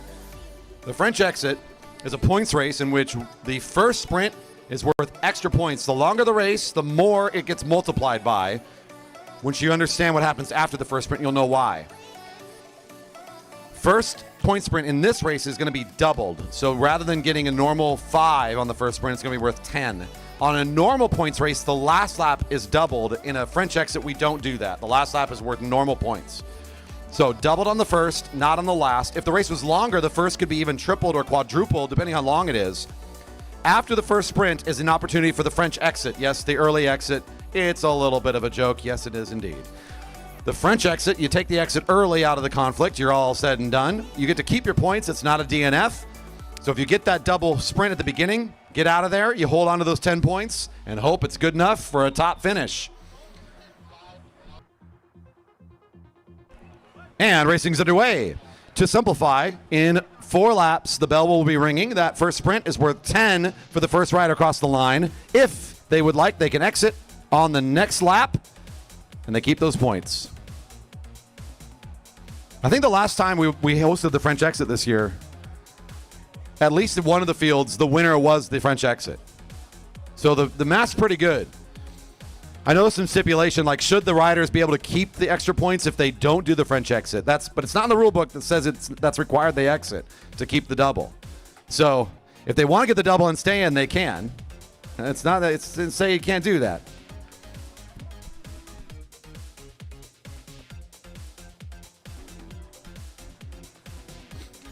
Well, in that case, we already knew that no one's listening to me. I was already joking about that earlier tonight. I'm self-aware enough of this that you can't harm me, Nolan Adams.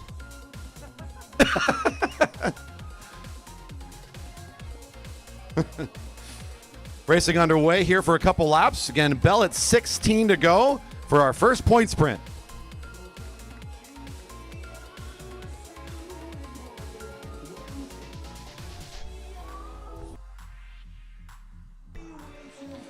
Up after this, our 50th anniversary celebration moment here. We're going to take a moment to recognize folks in our audience. After this, I'll be looking for the Baker family and some help from my friends there. Again, after this race. We'll stick around for that as well. Riders down in turn 3. Riders down in turn 3.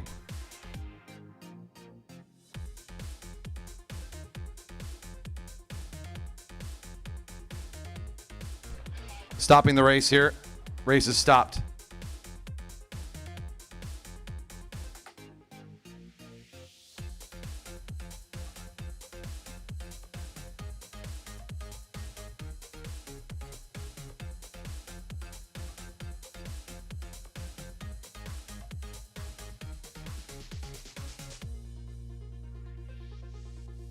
Riders exit, please.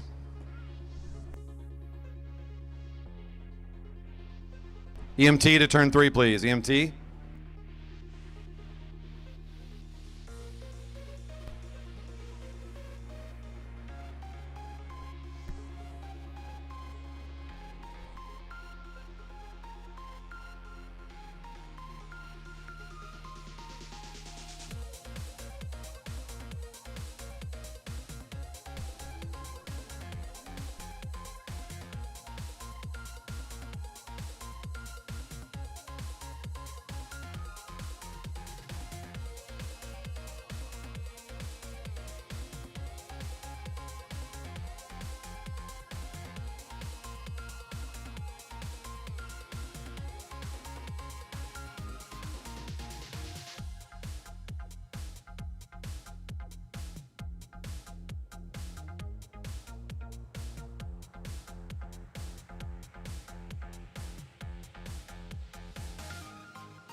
Riders to the rail, please. Riders to the rail.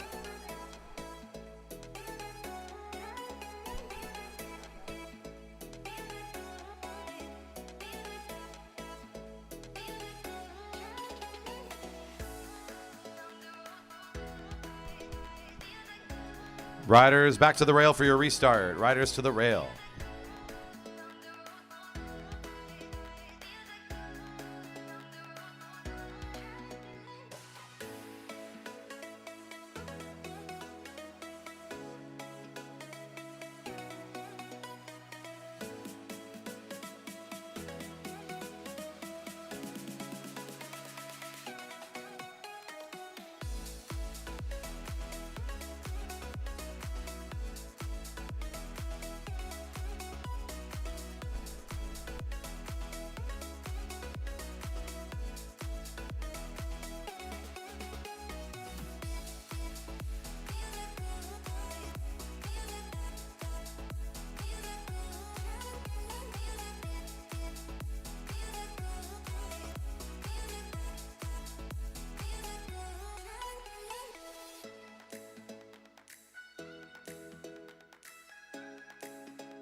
A warning is being issued to 469 for entering the sprinters lane while occupied.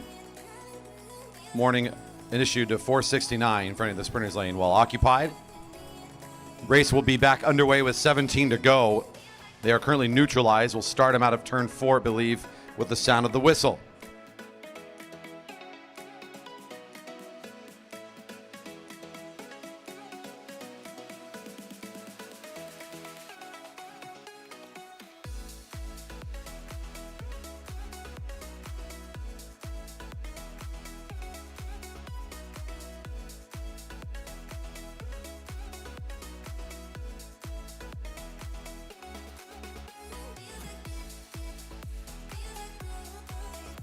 Confirming that we are stating the rules as intended here for this race. You must stay in the race exit the race in order to take the double. So if you pick up the big sprint here, you must exit. Otherwise, the multiplier gets removed. The winner of the first sprint must exit if they would like to keep the double points from that first sprint. I stipulate that because, again, rules as written do not necessarily dictate that. However, that is the intended rule set. We have tried to race it that way before, and it works really well. It creates this nice dynamic in the race. And, of course, if you got the triple, why would you ever exit? You got a nice big start. Of course, you're going to keep racing. So, riders off the way, and we're back right into the action. 16 to go. Bells ringing. Points next time. Big hustle here from over 433. Dominic Clark takes the lead of the lap, hoping to pick up the French exit double points. We got ourselves strung out here, though. The fight coming from Rocco Alexander now. One of the juniors thinking about taking the big 10 points here. Gavin Fairbanks also pursuing. Preston, the rider in orange, also in good position here, but it looks like Rocco Alexander's got this one all taken care of. Now, here's the question. Do you take the 5 and keep racing, or are you done? That was a big sprint. He's sitting up high. He's letting the leaders come underneath. Might be positioning here to get out of the race. If he does not, again, the score will be going down as 5 points for Alexander instead of the 10. He's going to stay in the race, it looks like. Nobody exiting yet here. They have until the second sprint is initiated, so there is some time here to make the decision. He does not need to exit immediately. The race is still underway. Currently scored with 10 is Alexander, the rider on the front of the field, number 408. However, if he stays in through the second sprint, the 10 gets reset to 5, so the multiplier gets removed. He's still in the race, so again, I'm assuming he's going to try to keep this race going. Maybe not, though. He's starting to pull up the pace. There he goes. The exit has been taken. Rocco will take the 10 today and go in for a nice cool down. He gets to watch the rest of the race with the rest of us now. He's become a spectator. So the French exit has been taken. Riders in the field. The French exit has been taken. Your current race leader, Rocco Alexander, with 10 points. In second place is Dominic Clark with 3. Preston Mui in third with 2. And Fairbanks in fourth with 1. All the riders looking for their first points. Alexander out of the race, has taken the exit, in the lead with 10. Bold move.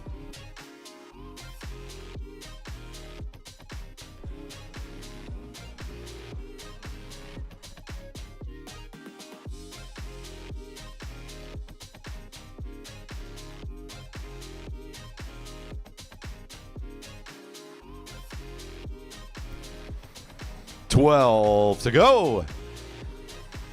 More points coming up here next time around. The bell's ringing for our second point sprint.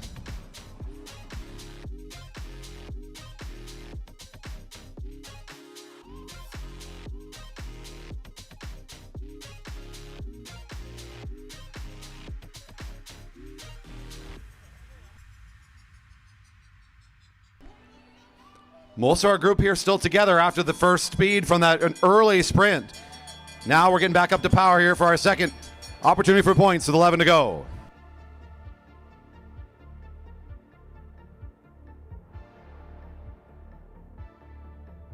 Two pulling away here on the field.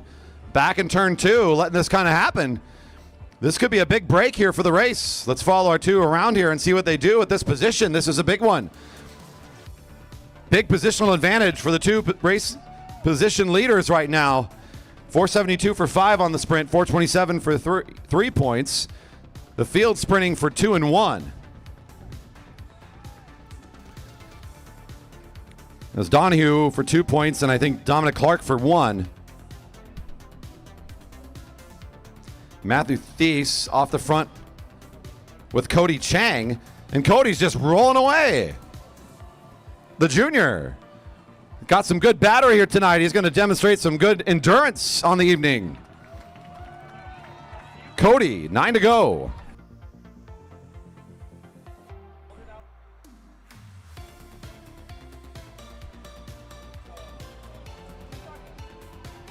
Alexander still the leader with 10. Thies in second with 5. Clark in third with 4. Chang in fourth with 3. Mui and Donahue in a tie for 5th with 2. Fairbanks in 7th with 1. But Cody Chang right now, this kid's developing. Look at this. I don't think we saw this from him at the beginning of this year. Showing some great motor here. Just nice, consistent turn of the pedal. Really settling into a good effort for the youngster. Chang on the lead of the lap. And Rocco Alexander might be starting to bite the nails there on the infield. Watching his teammate looking really good here. As a reminder, in the French exit, the final sprint is not worth double. But that still means Cody's got plenty more opportunities for points to catch up to the leader. There's your field in turn 1. The chaser's in the middle of the back straight. And all the way back over to turn 4 coming the home straight. There's your leader. The kid's getting help now from the home crowd. Settling into a nice groove here. Easily will pick up the next 5 points.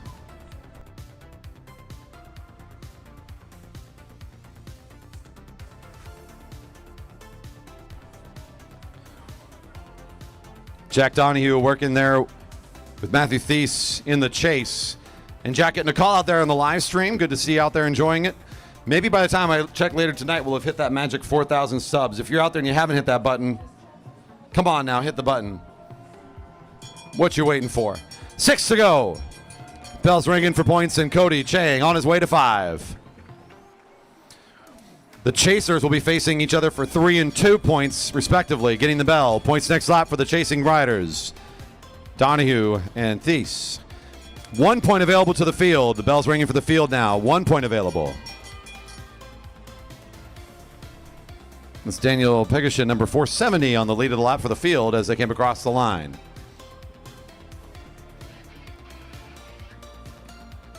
On to the home side. Here comes Cody for 5. The fight for 3 and 2 coming out of the corner between Thies and Donahue. It'll be the liquid Velo right on the outside, picking up 3 this time. Jack Donahue for 2. And the bunch sprint, Gavin Fairbanks coming out of the group for 1. 5 to go. 1 final sprint remains. Alexander, you're still going to be in the lead, but probably not for long. Still would be good for a top 3 potentially with those 10 points on that first sprint. We'll get the point totals here in a moment. Cody Chang absolutely driving it here today. 4 to go.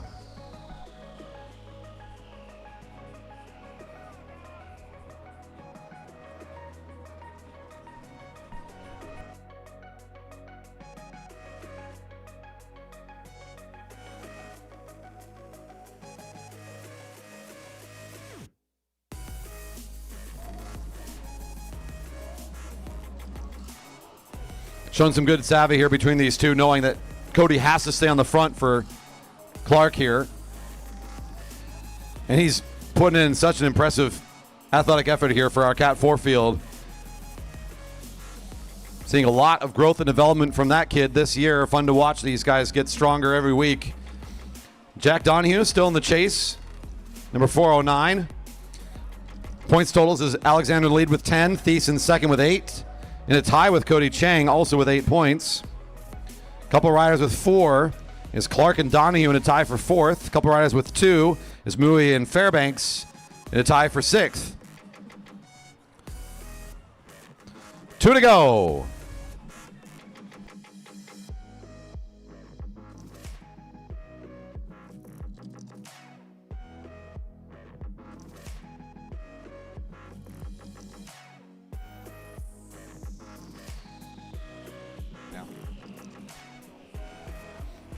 So the worst case scenario, I think, for Rocco, our French exit, is 3rd place. Not bad for racing 5 laps and getting a good sprint. The likely scenario here is Cody Chang on top with 13. Matthew Thies potentially in second with 11, depending on how the final sprint goes. 1 to go. Cody Chang on the lead of this lap. Bell ringing for all of our finishers now. 1 to go. 5, 3, 2, and 1 on the final lap of the French exit. The field will also be getting the bell, sprinting for 1. 1 to go. And here we go. Put your hands together for your winner here tonight on the solo 10 laps, Cody Chang. Nice racing here this evening. Now let's see if Thies can come across the line second here. Good enough for what would be the 2nd place finish. And it looks like Donahue is going to take it instead. Donahue for 3, Thies for 2. And that actually, it will not end up. Well, I don't know. How does that work for the tiebreaker? I'll have to figure that one out. We have a tiebreak between the French exit and a rider that's still in the race. I mean, in a tiebreak, the French exit wasn't present. I don't know how that works. Amara yells the French exit should win. I guess. All right, riders, great job in the French exit. We're going to have you exit on the back straight. An entertaining race there for our Cat 4s.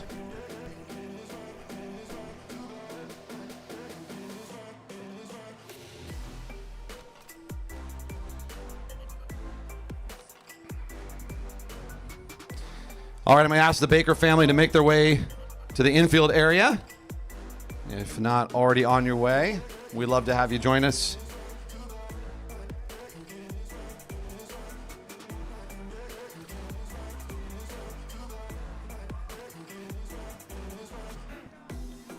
Stick around, folks. Now our chance and opportunity tonight where we will culminate a little bit of extra time in our program to celebrate 50 years at our Velodrome.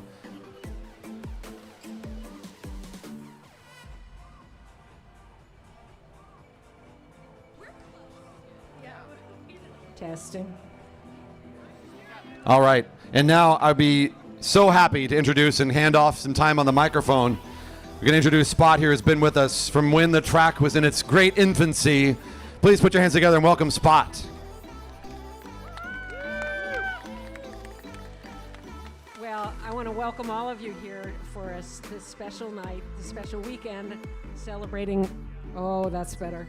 Celebrate. This is a better mic than we used to have. So we used to do this with a megaphone. So the hat is Jerry Baker's old hat, and it has a button on it that says Marymoor Track Supporter 1966. So they were selling buttons for like $1 to raise money to build this track. But yeah, so it was really, it took a village then, and it takes a village now. It's just an amazing thing. I've got my kids here. We don't have Jerry here, but Jerry Baker is everywhere. And we have also the collective extended Baker family, including, where are those kids here? We've got some kids here.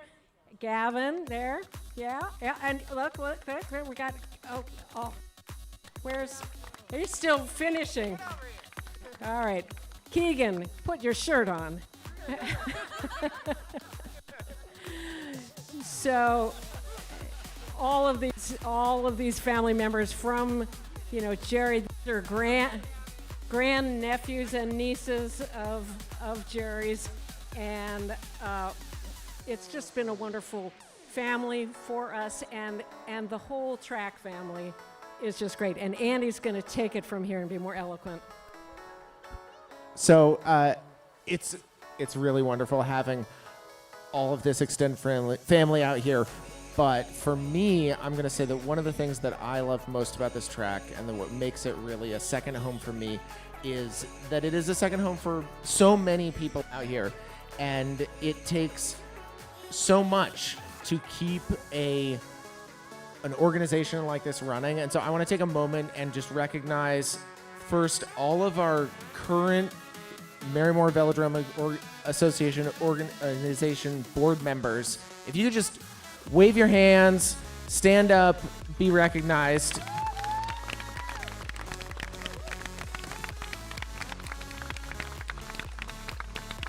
And then, in addition to that, one of the things that I love is that this organization and this community is sustained by people putting in the time and contributing all through the years. And so if you've ever been on our board, which makes up many, many people, please add your hand waves to that. Stand up, give a wave. And even more than that, this organization as a nonprofit runs on volunteers. So if you have ever come out here and volunteered, if you've volunteered for Junior Nats, if you volunteered back here in 1977 when we held our first national championships, stand up, give a wave.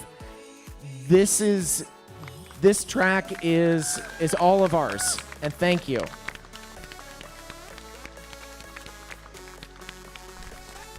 Beautiful. I'm going to continue on here, Andy, with our next phase, which is that we also want to continue to recognize how broad of an impact that this place has had on so many of us. This place was open for its first racing in 1975 was when we got started here. So what we'd like to do is if you could be standing when I get to your decade, and I'm talking about if you're out here watching racing, volunteering, out here competing, the first time you showed up at the Velodrome. Okay, so I'm going to call your decade. If you were here in that decade, I'd like you to stand in the audience wherever you're at and stay on your feet. We're going to keep kind of going through all the decades. So let's start with it. If you were racing here, volunteering here, watching racing here, participating in the community in the 70s, up and on your feet, let's make some noise. Where are you at? Where's our OGs? That's right. If you became a part of this family in the 80s, can I see you standing and making some noise here? Where are we at? Stay on your feet, folks. We're going to keep standing. I want no sitting. Stop being so darn lazy in the infield. If you became a part of this family in the 90s, where are you at? Stand and be recognized. Where's our 90s crew at? Yeah, here we go. I see turn one's getting involved now. If you came out here and joined us in the 2000s for the first time, let's see you now. Where are you at?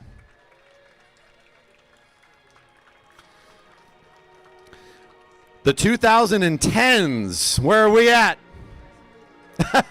There we go. And finally, you might be our newest members, but we still love you. Where's our 2020s at? Let's go. Get up on your feet. And folks, can you put your hands together for 50 great years of racing here at the Velodrome? Thank you for being a part of this great community. Each and every one of you for helping us write this incredible story. And with that, folks, our celebrations will continue with more what? You know what it is. More great racing. The Marymoor Crawl is up next on deck. Open women for the Keirin finals, followed by Cat 1-2 men for the Keirin finals. That's right, folks. It's time for the Marymoor Crawl. Grab your bike, head over to corner 4. The crawl is coming at you.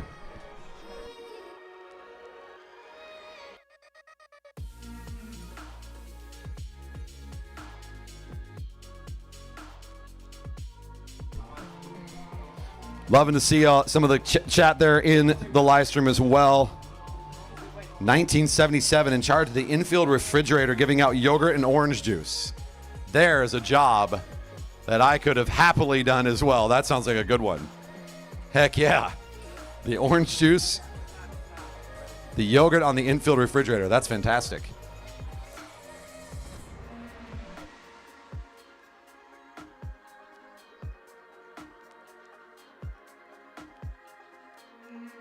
Let's get those crawl riders up there.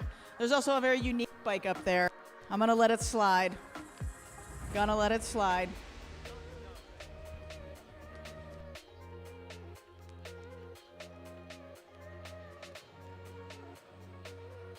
Scott asked for permission. Wait, with the e-bike. He asked for permission to race with the e-bike? On the crawl, sure. Wow. So the thing is, the e-bike tops out. As soon as it says go, he's gonna run out. But he's gonna put on a show. All right, last call, last call.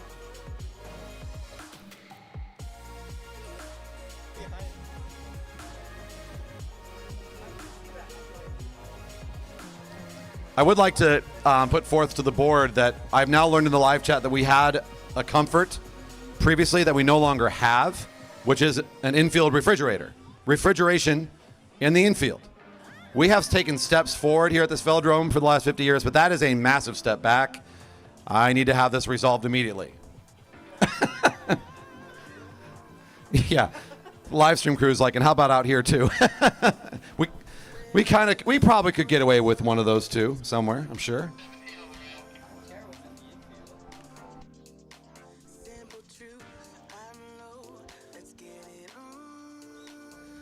I think that was go. That is go. Yeah. Gotta blow that whistle with authority. All right. Anyone go? Oh, there's some cash up there. What happened? You can't coast on a track bike. Okay.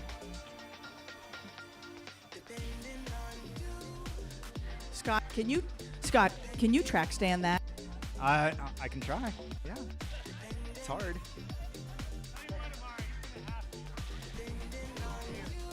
Can you get this? It's way down there. No. Anyone, how low can you go? Chris, how low can you go? There's a 20. How low can you go? Oh, he can. Wow. He made that look easy. At the tape. Sharp. Dang. I do have a photo of somebody picking something up off the ground. I don't know if anyone's that. Oh, no.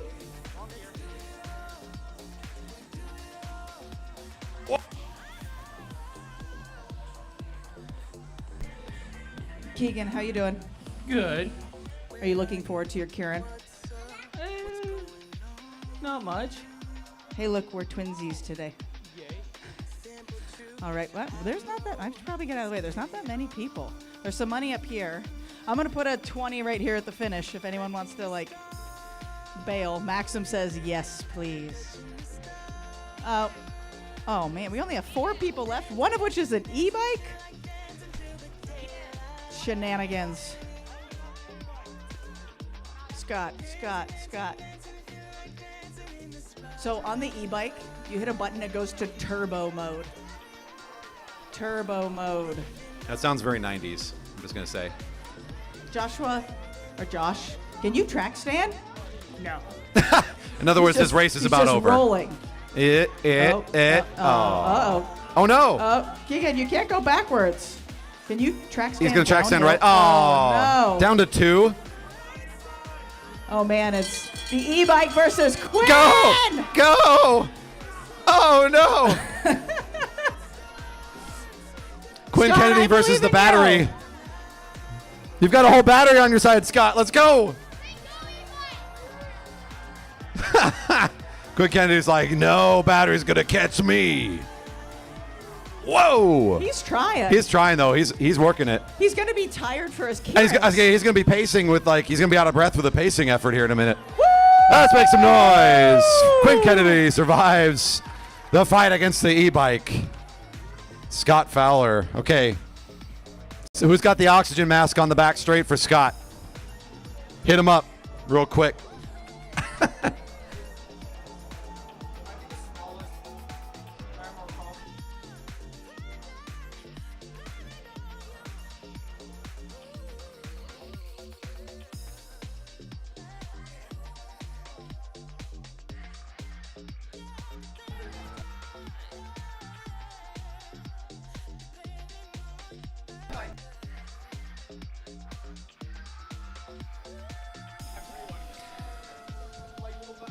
All right, we're on a tight schedule here, Scott. Where's that JB Keirin finals?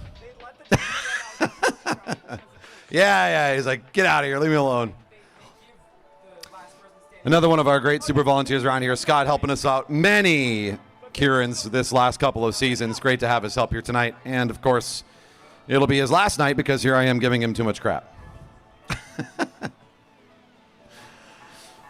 We're going into the finals now for our Keirins tonight. Our open women minor final will be up first.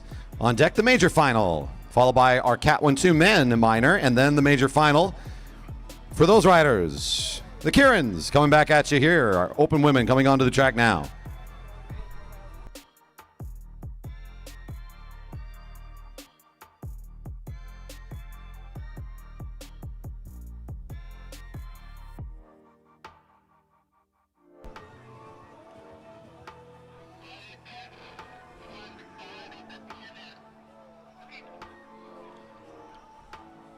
Hazel Baker out here in the field. Joy Chen in second position. Looks like that's Haldeman in third spot. Luna Mendoza draws position 4. Emily Alexander in position 5. Your minor final, racing for what is essentially our 7th place on down the leaderboard from there.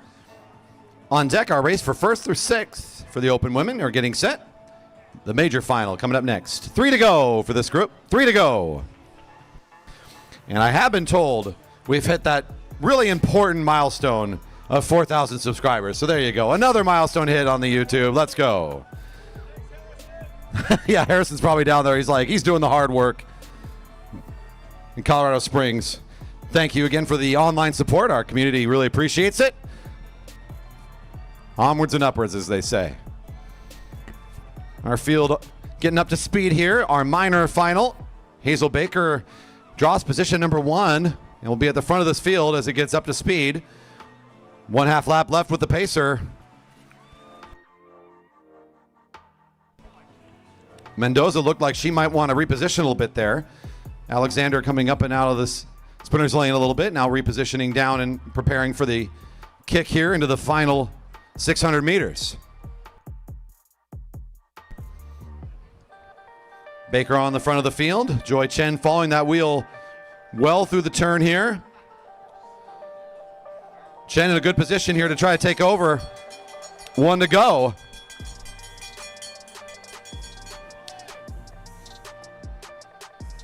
The youngest out here tonight in this group, Hazel Baker on the front of the field. It's like Emily Alexander starting to position herself a little bit up in the group, and there comes the jump from Chen, who looked like she was waiting for the jump. Mendoza was ready to respond, couldn't quite get on the wheel, but Joy Chen, really nice turn of acceleration here. Will take the minor final. Mendoza second across the line. And those riders will exit on the back straight as their race is concluded, and our next race is already getting ready to come out onto the track.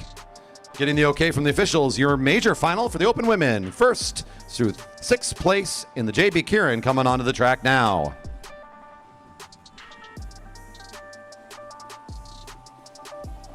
And our minor final in position 1 for Breakfast Racing Team, Kaylin Pellebrook. In second spot, that's number 12, Laurel Safranek. In third spot for the Jerry Baker Juniors, Renna Fuller.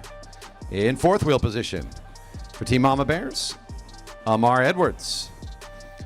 Also for Jerry Baker Juniors, in the fifth wheel spot, Sarah Lynch. And finally, for Jerry Baker Juniors, Charlotte Westover. Your 6 in the major final, all lined up for the top 6 spots in tonight's Keirin. On deck, the minor final for the Cat 1-2 men, followed by their major final.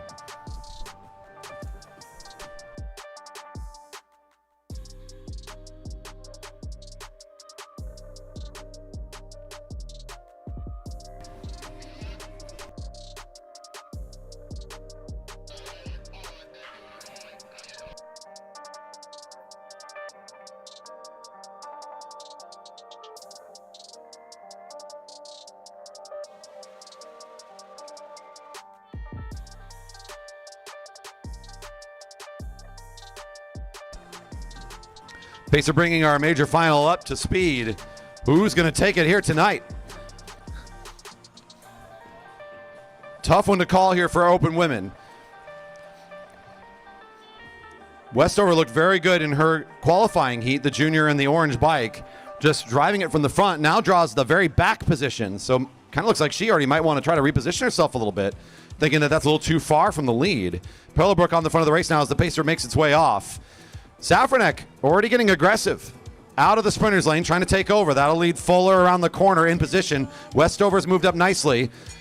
Lynch coming around coach now. Edwards coming out of the saddle, trying to reposition with 1 to go. Safranek leading the lap. Fuller locked in right behind. There's Westover in third wheel. Lynch in fourth. Edwards has found the way around, is following the drag race as well. Sting led by Safranek down the back straight. Good drive here from Westover, trying to take over alongside Lynch. The juniors pushing up alongside of Fuller. It's 3 juniors all abreast here in the middle of the turn. Fuller trying to find some room to get out of that sprinter's lane. She's a little bit in the box, but finds a lane. Fuller trying to come out of in for the sprint. Lynch making the run at the blue line. Lynch will take the major final. Just in front of Safranek, who does the drag race for 400 meters and ends up still getting second place.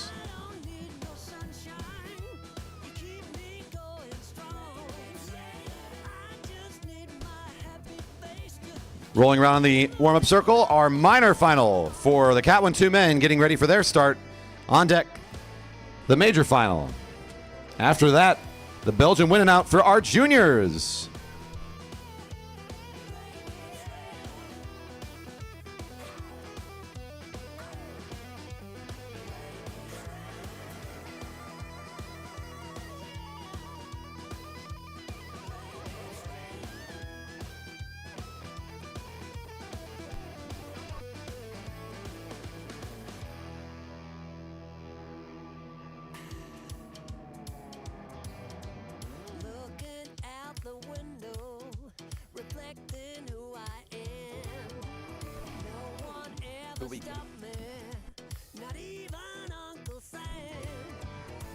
And now on the track, our minor final for the Cat 1-2 men. Drawing position number 1, that looks to be Coalition Cycling's Andrew Lynch. Directly behind him for Found Cycling Guild, Chris Wilson. Third wheel spot for Coalition Cycling, Josh Sherfy. The Shogun of Seattle in position 4, Ben Flom. In the pink of Dyna Racing. In position 5, Eric Waterman. And 6th wheel in the lineup for ACT, Quinn Kennedy. 3 to go. This will be for 7th through 12th place in today's JB Keirin for the Cat 1-2 men.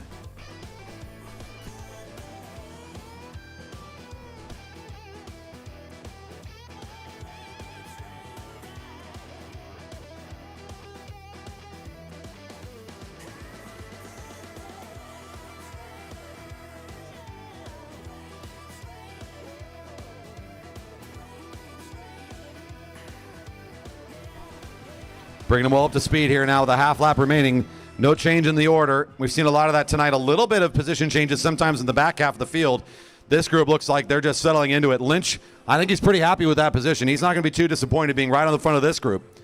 Chris Wilson following his wheel. Also in a good spot here to make a jump. The back half's going to work hard here around the corner if they're going to want to challenge for the front of this race. Now getting into 1 to go. Lynch waiting a little bit here, hesitating. Now the drive. little bit extra push across the finish line as Lynch feels the pressure coming now.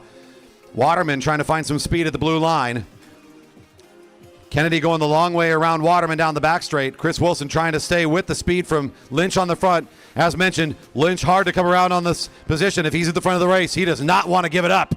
He'll drive it all the way around the track. Just try to take over at the front of a race with Lynch on the front. He holds on all the way around, number 154, to take the minor final.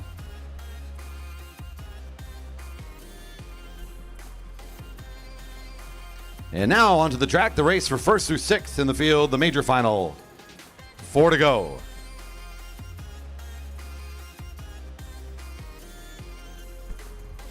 This will be a fun one here. We've got a great group of 6 competitors here tonight for our major final.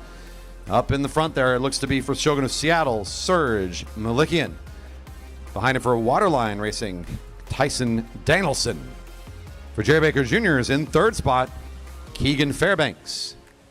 For Dyna Racing in position 4 is Nolan Adams. In the Stars and Stripes tonight, racing for 10-Speed Hero, Andrew Martin and his teammate directly behind in the blue. In position 6, Mike Robson. Lined up for the final. Robson's already throwing his fist in excitement, saying this is going to be fast. Let's get this thing rolling. 3 to go.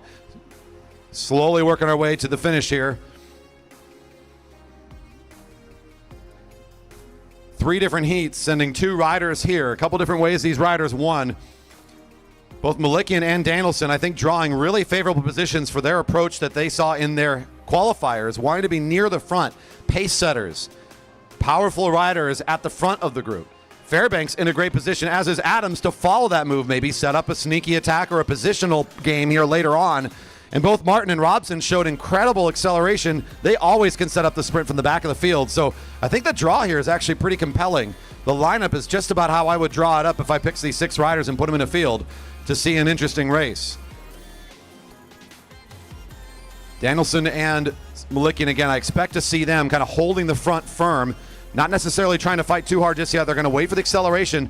The field's starting to shorten itself a little bit here as Robson already starting to push the pressure. This is going to start to collapse the action a bit here. Fairbanks in a bit of a box behind Danielson. He's got some room to move now, though. The field opening up behind Danielson's big acceleration on the home straight. Fairbanks staying down in the sprinter's lane right behind him. Nolan Adams right above the red line. Now the drag race really going as Martin's going to start accelerating down the back straight. So good in a bunch sprint. Does he have the speed to come around Tyson Danielson?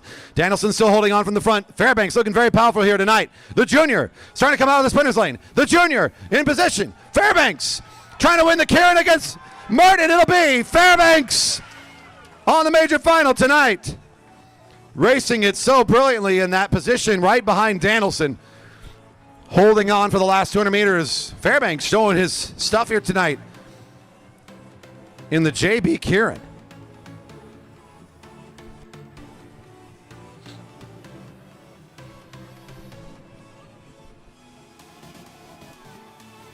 Thanks, Robert, for the love there. Finding our stream here tonight. Before you leave, hopefully you get to see some great racing here on our 50th anniversary celebration night. We stream every Friday night during the summer months, all our Friday night racing series, as well as all of our special events. We actually have more racing tomorrow as part of our 50th event, so Saturday racing, something we don't do all that often. Our regular racing programs, Monday and Wednesday also, not streamed, but those are some of our development and other racing opportunities we have at our Velodrome. Would you believe it? The Jerry Baker Memorial Velodrome is the most active velodrome in the country with more racing events per season than any other active community. Thank you for tuning in and checking us out online, Robert. If you're out there enjoying the live stream like Robert is, don't forget to hit that thumbs up and the subscribe button. Leave us a little bit of love and support. We broadcast out of the shack here in a park and do an okay job, I think, of bringing the action to our international viewers wherever you might be. Thanks for tuning in and joining us this evening. Great turnout in person as well. Our fans are out here celebrating 50 years with us. Our juniors getting ready for their start.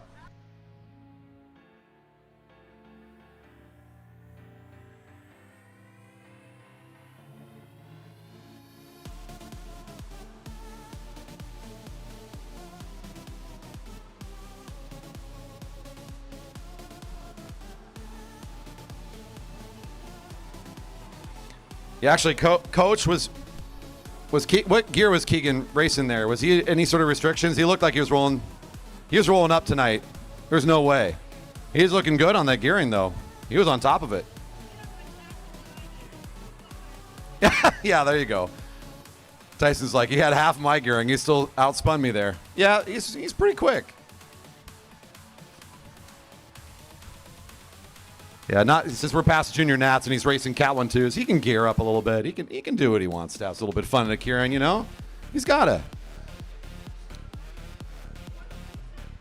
Our juniors are racing a Belgian win and out. This is a backward win and out, so the first bell is going to be for 4th place. The next bell is for 3rd. The next bell is for 2nd. And the last bell is for 1st and 5th. And in a field of 5, you have to not win a sprint for a while to get first. Interesting proposition here. So, had to play a little bit of a mind game here. Which sprint are these kids going to go for? The Belgian win and out, the backward win and out, about ready to start.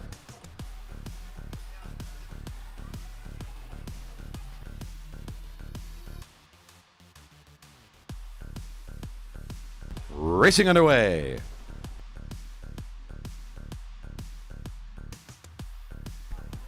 They did blow the whistle. They blew the whistle. Racing has started. You can race now.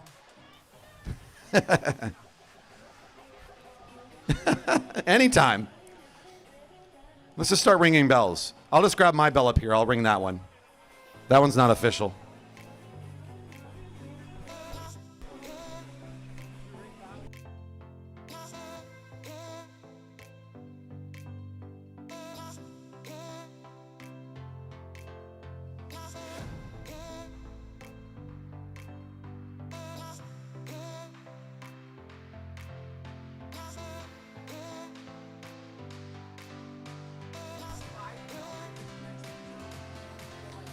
Bit of a heat wave hitting us this weekend. It's finally starting to cool off a little bit. A nice, beautiful evening here. We still have some more racing out ahead of us here. The Pacific Northwest finest velodrome facility around. 50 years in the making to tonight.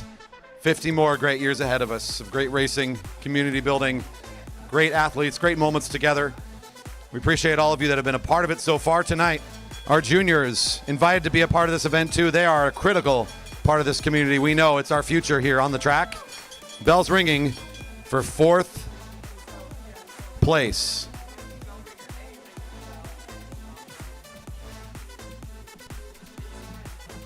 This might be the first time that in my mind I always imagine that a really silly field might backpedal on a Belgian win and out on the first sprint, almost look like a Marymoor Crawl. No, you. Go ahead. I mean, 4th is better than 5th. I know there's only 5 of you out there, but it's true. We might have needed to make this instead of a Belgian win and out, maybe a Belgian candy and out or something, and the first is kind of a smaller candy, and make it bigger as they go along, you know.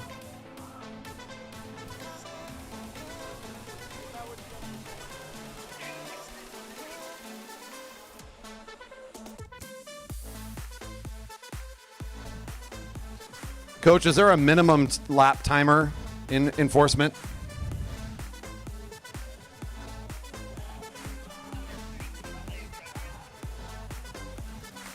This doesn't feel like anybody's going to win 4th. It feels like somebody's going to lose 4th. That's how it feels.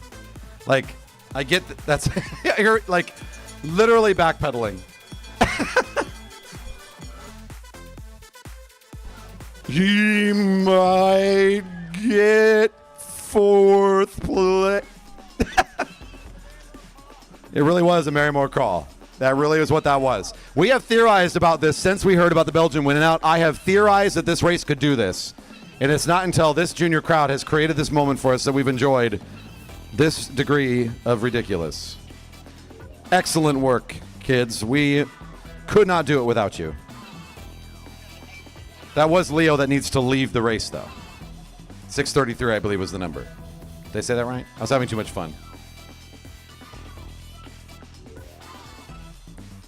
It's 3rd place now. That's pretty cool.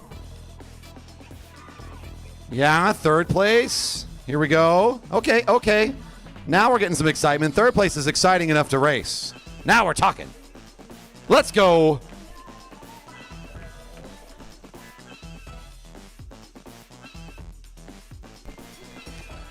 All right. Getting in third.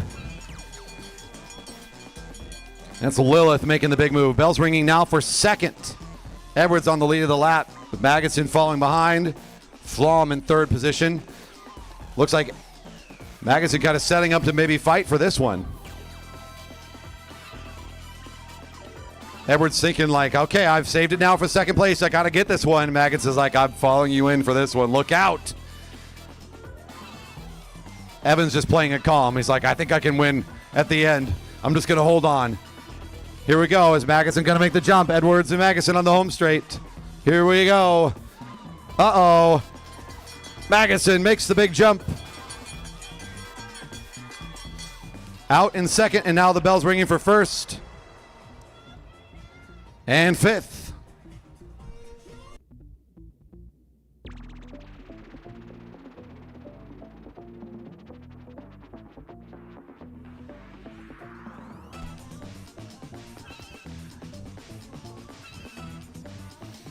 On our normal Friday nights, we don't normally get to enjoy the fun of our youngest juniors. Only really during junior takeover and today as our special 50th. But it's always fun to get a little extra entertainment, joy, and of course, celebrating our youngest riders on a Friday night as part of the big show. Nice racing here this evening. Evan will take first overall here today in a bold race from Edwards, who's still sprinting for the finish.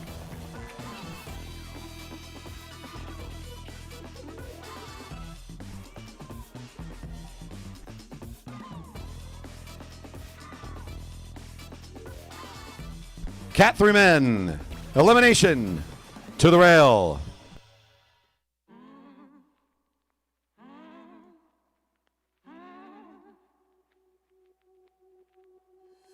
When you feel like it's over and nothing else matters, I know you feel so divided. Pick yourself up again and you better start walk, girl. Open up, just let me hear you talk, girl. You have come too far to give it up now, even though it seems there's no way out.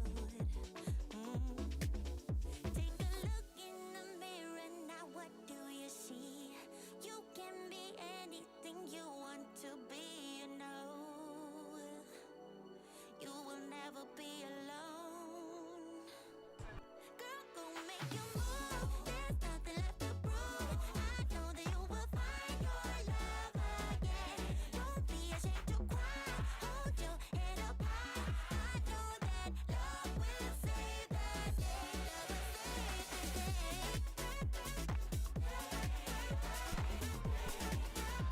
Rides away into the neutral for an elimination.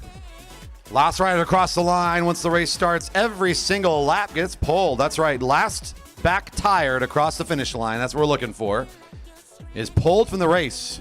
We'll eliminate all the way down to the end. So at the very last lap, you're going to see two riders sprinting head to head. Smaller field, so less laps. Bigger the field, obviously, the more laps needed to pull all the way down to the last rider. 9 starters here tonight. Make it 8 now for the group. So relatively brief elimination once it's all said and done. Could be an interesting one, though, this field.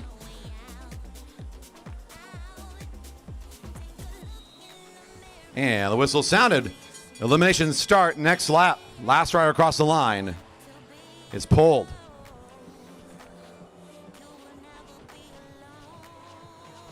Our regular season is coming to a close here relatively soon. It is now in the back half of the month of August. It's a little bit more racing action to go here in 2025. Our finale upcoming soon, and of course our celebrations in our postseason. Stay tuned and check the newsletter for updates on that, as well as on our Instagram and on our website. Here comes your first pull from the race. 341 is Peter Snoblin.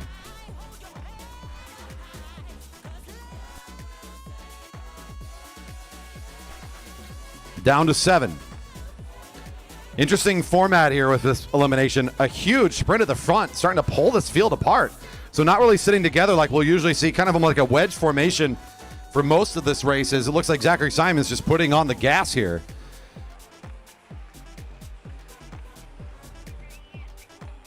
Douglas, 369. Down to 6. 2 riders bunched up in 3 different packs here. Ritter starting to catch back up, and he's got, looks to be Ryder Carlson in his slipstream, making this front group of 4 look to the back 2 off the back of the field for the elimination. 340. E-log 340.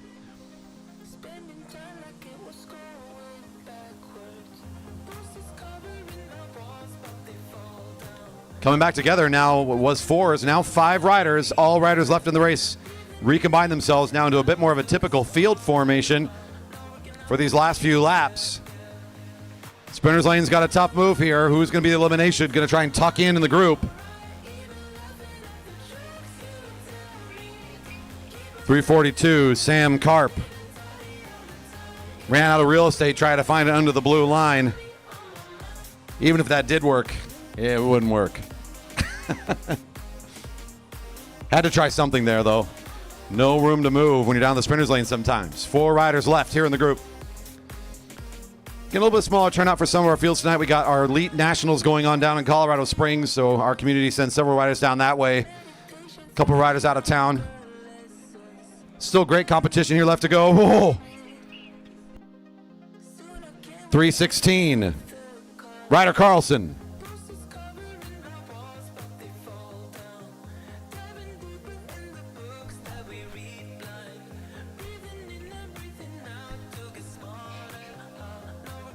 Looks like Ritter pulling up a bit early, so it looks like we have the volunteer. Pull. Looks like Ritter off the back of the 2. So bell's ringing for these 2, letting them know it is their final lap.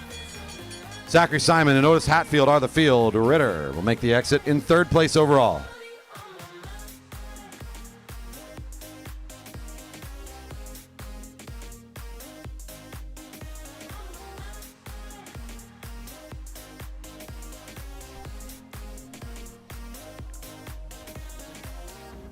Simon from the front, Hatfield following him around, trying to get him here at the line. Hatfield now setting up the run at the wheel. Simon still in control on the lap. For the elimination, it will be 339. Zachary Simon in the front.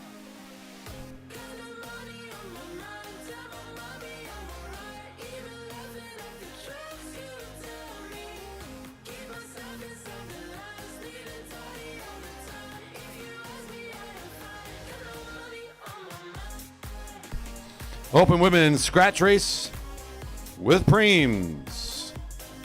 To the rail.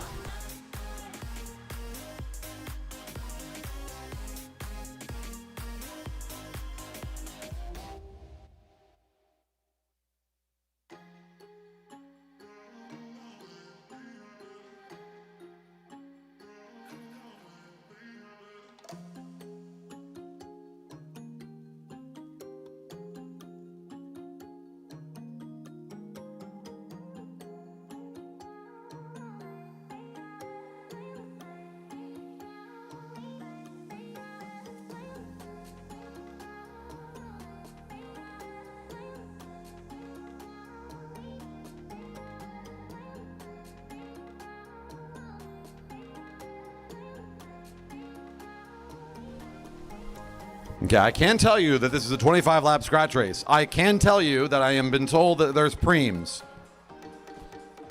That's what I can tell you. The quantity or frequency of which I am awarding. Hold on. I know the preems, Corey. Okay, well, you're not me. There's a $50 preem, the 50th anniversary, and there's a $40 preem from Haldi. So a $50 and a $40 preem for this race. Fantastic.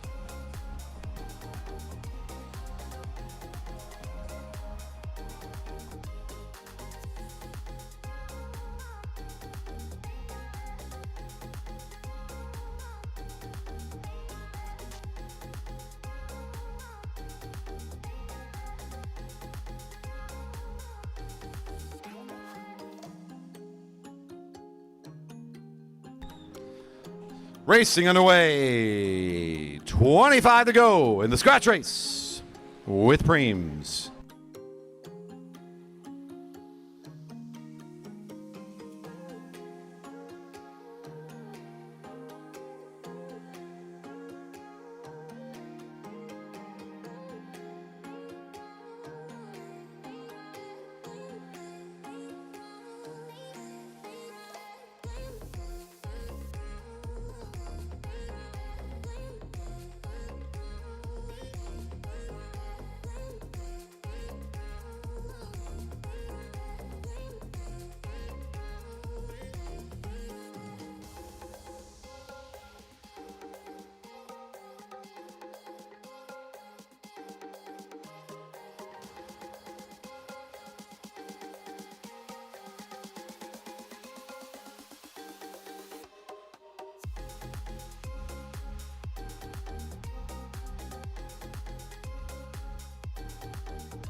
Hey, Mara.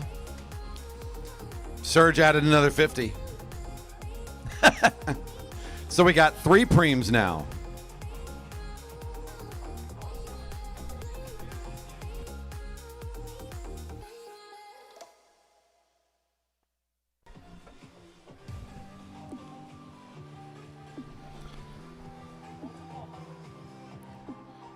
Come on, friends, put out some thumbs up there if you're in the live chat for Surge, our super fan, always giving up some cash to support our riders. He's out there. He's an athlete, too. He's out here. He's just throwing out for the riders. He's like, you know what? Share the love. Let's go. Let's make this fun for everybody. We love it. Your field mostly together here, starting to get a little bit of acceleration in the early part of the race. Still plenty of laps to go. Field seeing 21 remaining on the lap cards. Pellebrook on the front for the field. There's Joy 10 right behind. Renna Fuller in 3rd spot currently. Plenty of juniors making this group quick here tonight again.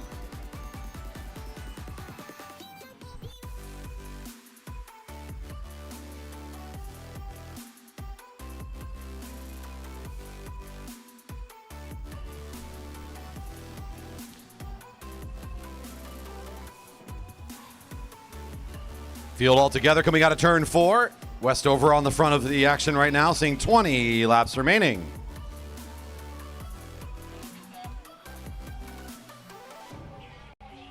Pretty long distance scratch race here to close out our evening, but look out for the next one. Of course, for the 50th, we got to make our 1-2 men race a 50 lap scratch with preems. That's what we're talking about.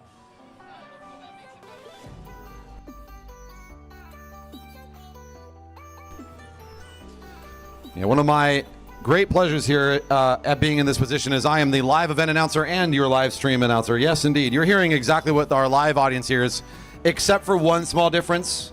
Our music's a little bit better here in the live venue than it is on the channel. Sorry about that. It's copyright stuff. 19 to go.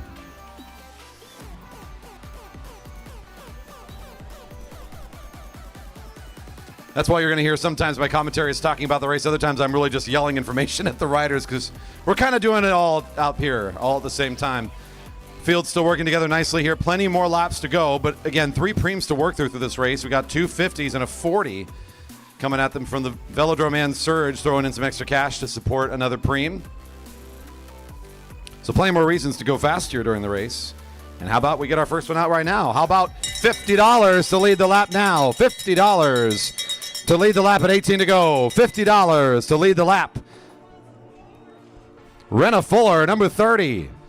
Likes that cash payout. So does Westover, though. 2 of the juniors seeing the dollar signs. Westover fighting hard for every inch. Takes over at the front of the race. Westover looks like she's on her way to pick up the first 50. There you go. Where's Mike at? Throw that in the bike fund. Westover for 50.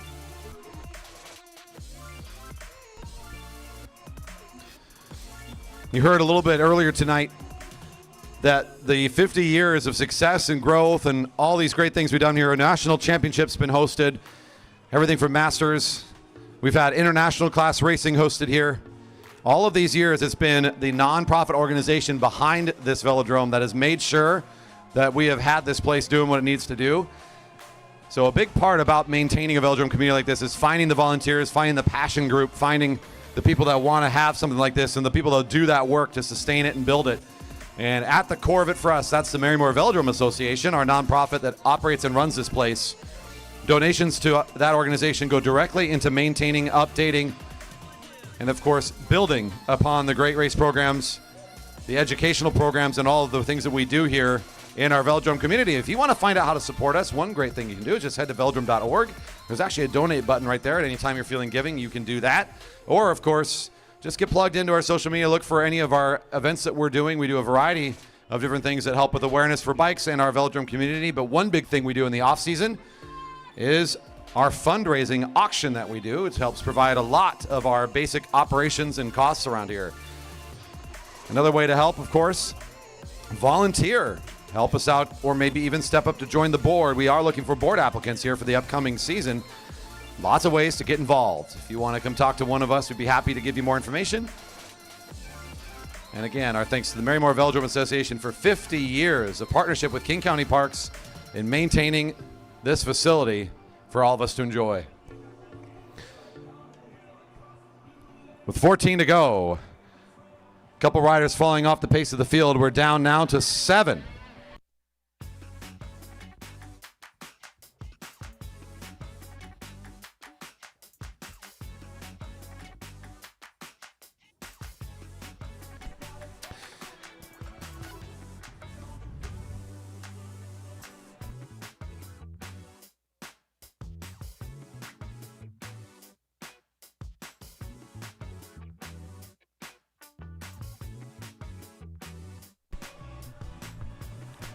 And let's throw out another one. This one from Haldy to support our riders here tonight. $40 to lead the lap from Haldeman. $40 to lead the lap at 13 to go.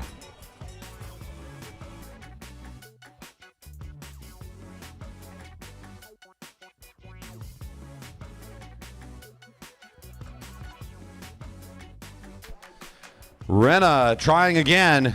In a better position here against Westover's now a little bit further back in the field. Maybe she can find it, but the fight is still on. The Haldy Preem on the line. The fight from Fuller and Pellebrook. Pellebrook will take it. Caitlin Pellebrook for Breakfast Racing Team takes the $40.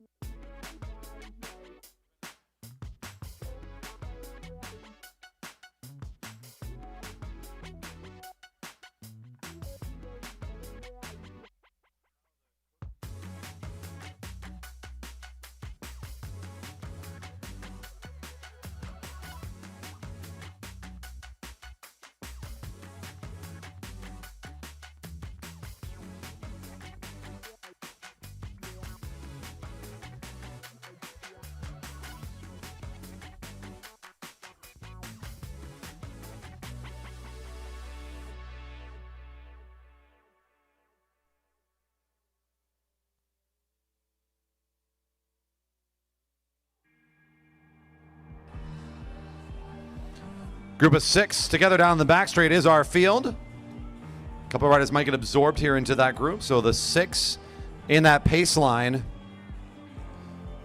is the front of the race and our field as they'll absorb at least one rider here through the turn. 10 to go. Safranek on the front, number 12 for the field as they now rotate out for another leader, Renna Fuller. And now Pellebrook. Some quick rotations there for a moment.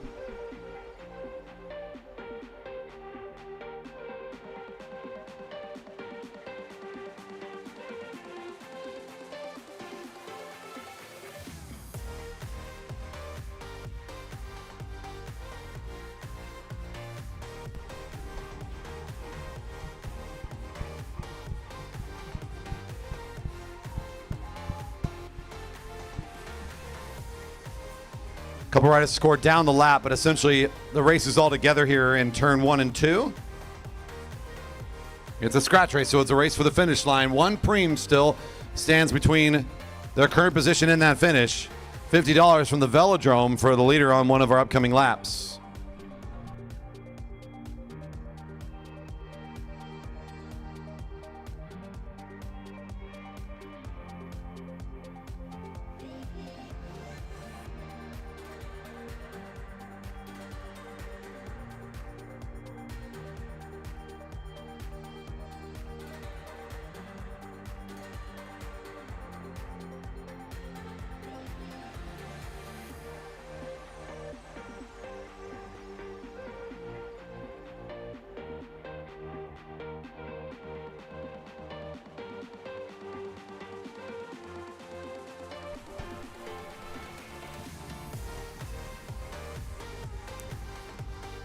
Working their way down on the final distance here, just working closer to that finish line.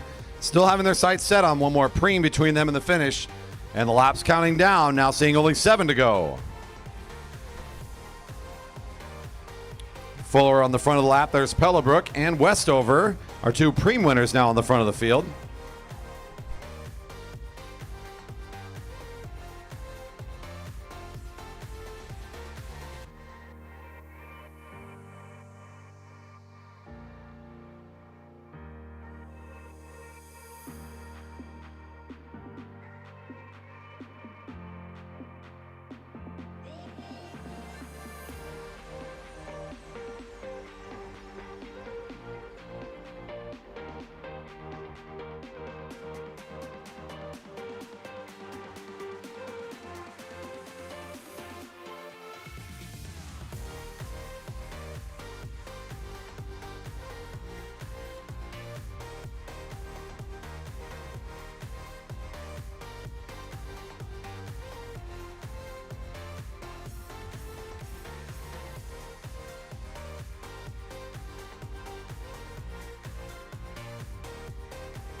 $50 from the Velodrome to lead this lap. $50 from the Velodrome to lead this lap.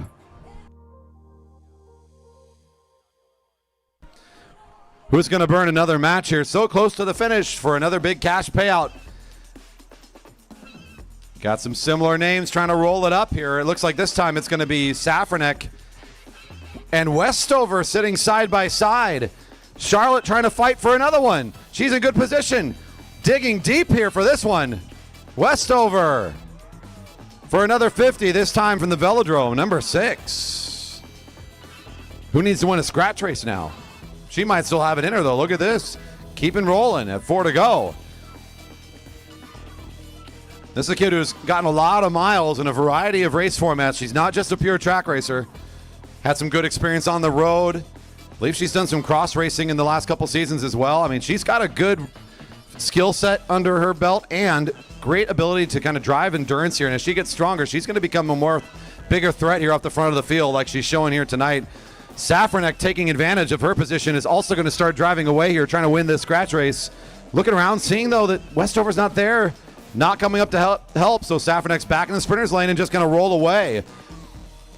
Good move here from the rider from Liquid Velo, sensing maybe a little bit of weakness from the field, not wanting to catch, and Westover has to put in 2 big efforts for 2 different preems. That might just be a bit too much for this strong junior to be able to continue to fight for tonight's scratch race win. And she's going to be losing even more ground to Safranek.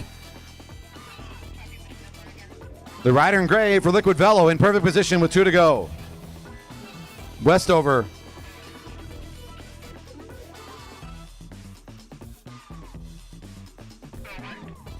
Two to go. Can't feel like too much of a loss here for Westover, who gets to walk away with $100 cash here tonight. But the field does pass her up as they roll their way back towards this leader. Sarah Lynch is trying to catch. The field giving a little bit of a gap here to Lynch as she's rolling quickly, trying to catch. Maybe not enough time to do it. Lynch on the chase, Safranek on the lead. 1 to go. 1 to go. Lynch looking powerful here, trying to catch Safranek. Can she get there in time?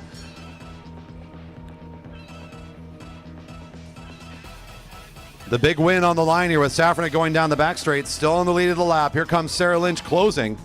Will she get there in time? The junior's making it look good here. She might make the catch in the turn, but man, Safranek's so strong, keeping things away here. It looks like your rider for Liquid Velo will have enough to close out the race. Lynch racing this very nicely, almost catches the leader. Safranek, Lynch, and Chen go 1, 2, 3. Great racing tonight for our open women competitors. Like I said, Westover can't treat that like too much of a loss. $100 richer for 2 of our big preems tonight. Great racing from her as well this evening. And it looks like our last rider is crossed. We should be open. Cat 1-2's to the rail for the 50 lapper.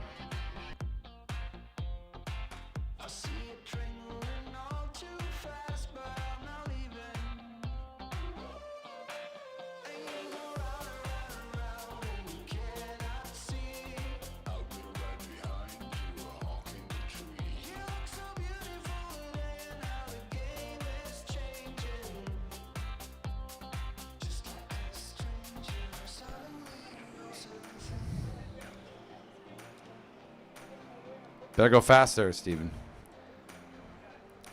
Show me that Cat 1-2 speed.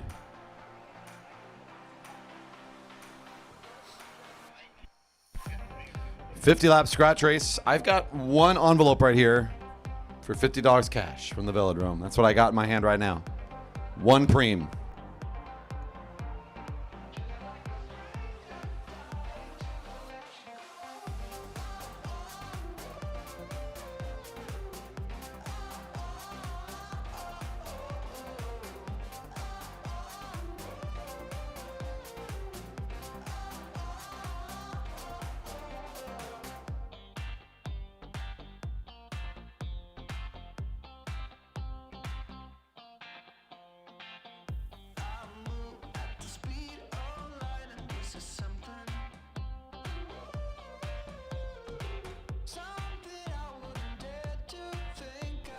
And of course, for our 50, we got to do 50-lap scratch race to close out tonight's racing program. A nice designed evening here. I appreciate the eclectic design, the inviting everybody out design here to have our youngest riders out, our mixed Madison to start tonight, our stayers, novelty, of course, the Marymoor Crawl, our very own novelty race created right here. Often copied, but of course the original still from right here at Marymoor Park. And we end it with a very classic 50-lap scratch race for the Cat 1-2 men. Racing underway, 50 years on the line in 50 laps of competition. Racing has begun. Scott Grinsel for Dyna Racing. We'll get us started on this first lap.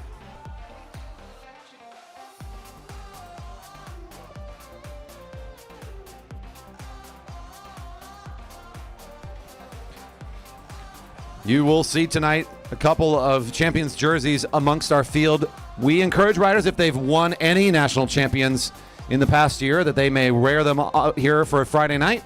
So you have seen a couple here this evening. In this group, it looks like we have Andrew Martin still in his recently earned Stars and Stripes, winning his age group in a couple different events. Mass Start Racing a couple weeks ago back for Colorado Springs. And another championship jersey for Keegan Fairbanks from Junior Nationals, which was hosted right here last month. Him picking up that jersey as, I believe, part of the Team Pursuit team on the final day of competition. So a couple of Stars and Stripes out there. That does indeed show some national champions amongst our midst. Not unusual for our Velodrome to host a few of those every single year. We've got fantastic athletes in the Pacific Northwest. Between our great junior development team as well as our excellent elite riders that are here. Down the back straight, a break of 3 as Quinn Kennedy with Mike Robson working in the bunch. There's Scott Grinsel in third wheel spot. The field's pretty privy to this one. They're keeping it close. Within striking distance is the chasing field now. Decent break effort here, though, at 47 to go. Forcing the catch is Robson, Grinsel, and Kennedy.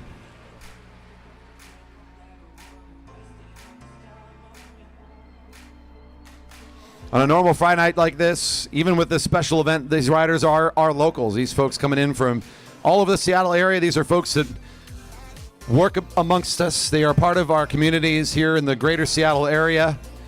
Sometimes we got some of our bigger events, our invitationals, like the Marymoor Grand Prix has been an annual event for us where we get talent in from all across the country and even internationally. They'll come here to compete at the Velodrome. Of course, Junior Nationals bringing our youngest riders out here from all over the country to compete for national championships. The Velodrome is host to all sorts of different racing all season long, but our regular Friday nights are also of great caliber, and again, it's a great testament to this excellent community we've built here over the last 50 years. We've got age-based category champions out there who also lead our Rider of the Year races, like Andrew Martin, who's out there looking great here tonight and hoping to have a great scratch race, I'm sure, this evening. We've got some juniors out there, including our riders from East Portland Youth Cycling, Team Epic, making their way here to compete against this good-looking group here tonight. And again, many of our local regulars you'd see here on a normal Friday night who help make the show fun and fast every single week. Serge Malikian on the front of the field, setting the pace now at 44 to go. You're going to see a couple of these kinds of attacks here where riders like Quinn Kennedy, you can see already positioning at the blue line, wanting to keep it aggressive. Applying pressure constantly on this long race, making the 50 laps feel longer. Yes, making them fast, but really starting to burn out those legs. Really try to test the endurance of the competitors here tonight. See who's on that same level to hold on for what is a pretty good distance on the Velodrome for a race of this type. 43 laps to go.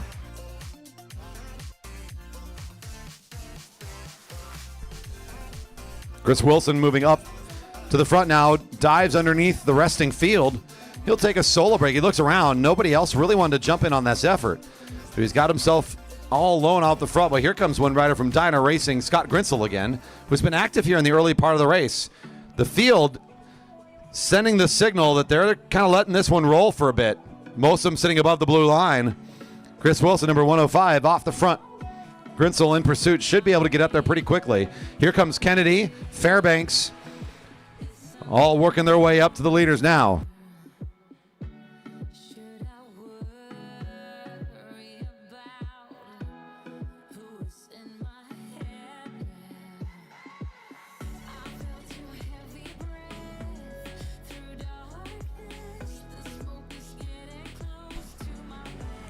41 to go. Here's the chase. Fairbanks following Hampson right now, who now Keegan will take over the front in this chasing effort with Quinn Kennedy right there as well.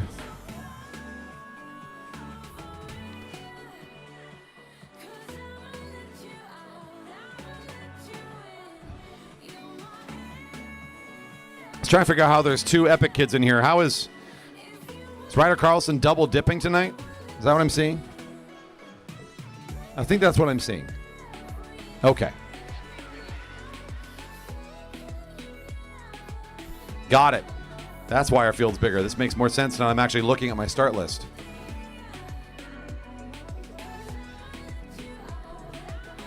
Two out the front is still Wilson and Grinsel. Both trying to keep it smooth here. Force the field to catch. Malikian's going to try to do some work here. He looks around. He doesn't have the field with him. He says, well, okay. I guess we're letting them sit there a little longer. 39 to go.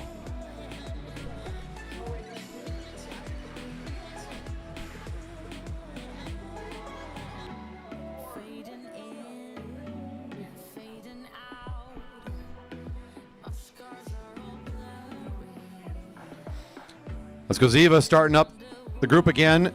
Lynch now doing some work. Now Fairbanks. A couple of riders kind of setting the front edge of this accelerated catch. Still trying to close down these leaders at 38 to go. In all reality, it feels like, again, Wilson and Grinsel just forcing this field to do the work that they need to do to catch them. They're not putting in an all-out effort to win the race here. They're just forcing this response. They'll get enough of an effort here. They'll sit above the blue line now. They see the field's bearing down on them. Time for the reset. Sit above the blue line. Slow things down a little bit. Let the field come up underneath. And our riders are all back together again. Field seeing 37 to go. 37 to go.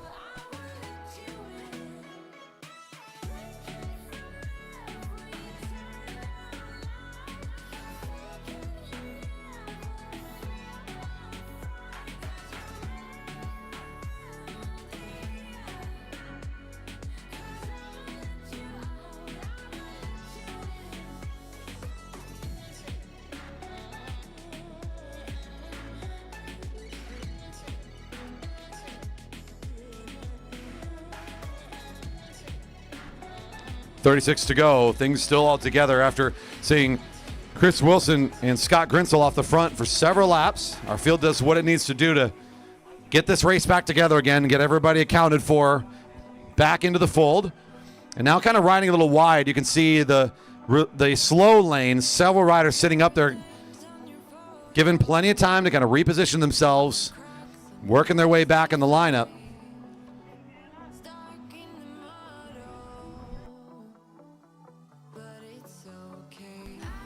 35 laps remaining.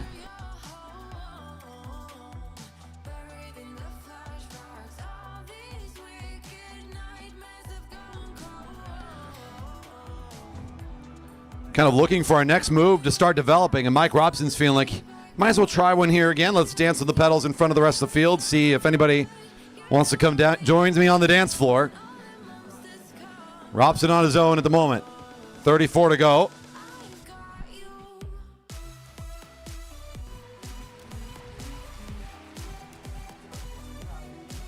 Lynch and now Sherfy quickly rotating out of the way. Kaziva on the front.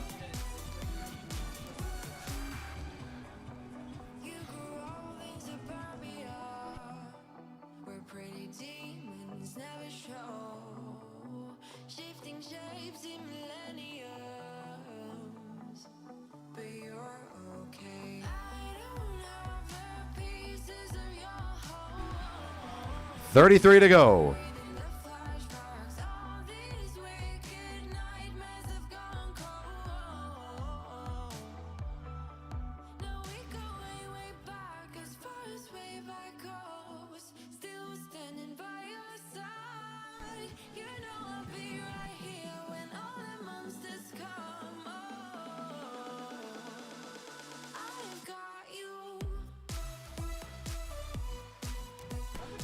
.32 to go.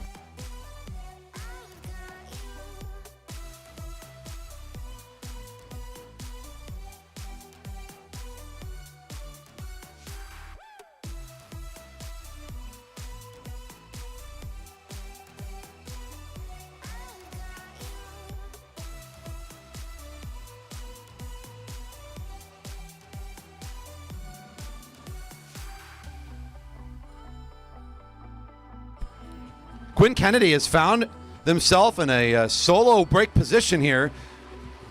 Absolutely no stranger to the solo breakaway attempt is Quinn Kennedy out here again in front of the field, forcing once again the hand from this field.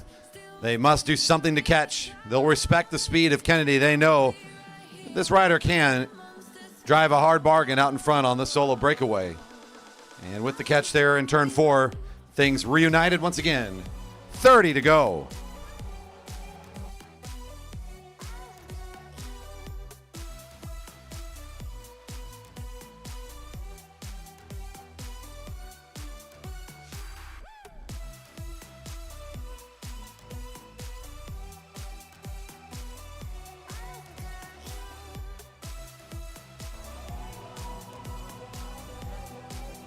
There's been a couple of fun series online on some of our social media celebrating some of the photos over the long and wonderful history of our velodrome. Some of my favorites is just remembering that we didn't even used to have railing, let alone this building, and some of the things that are out here now, some of the normal pieces of this experience you'd expect when you look around.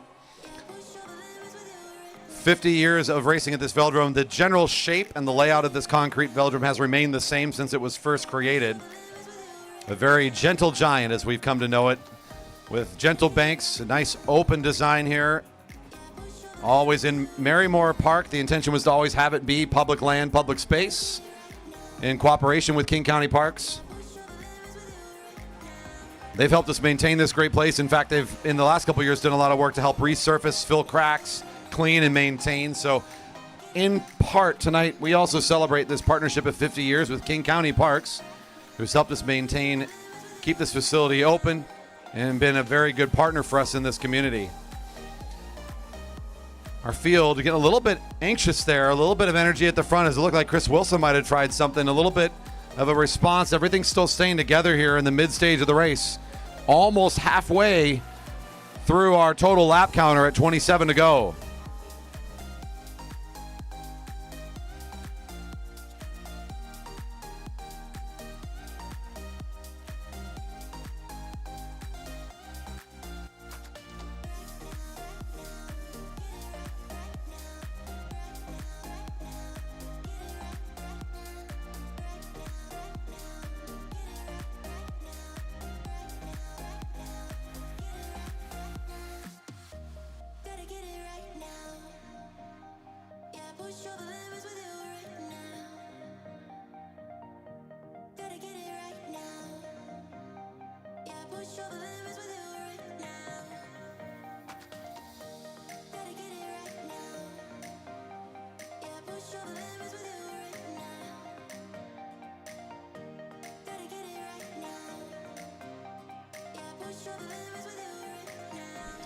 Halfway through our race, 25 to go, and our field still marching on together.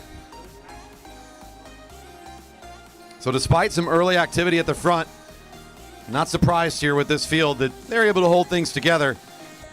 Even with those early attacks, it's going to be in the second half of this race where the story is going to get a little bit more interesting, especially with some of our Cat 3s joining in here to bolster the numbers tonight. What is that going to do over the course of this long race? Who's going to be able to survive in the back half of the 50-lapper? 24 to go.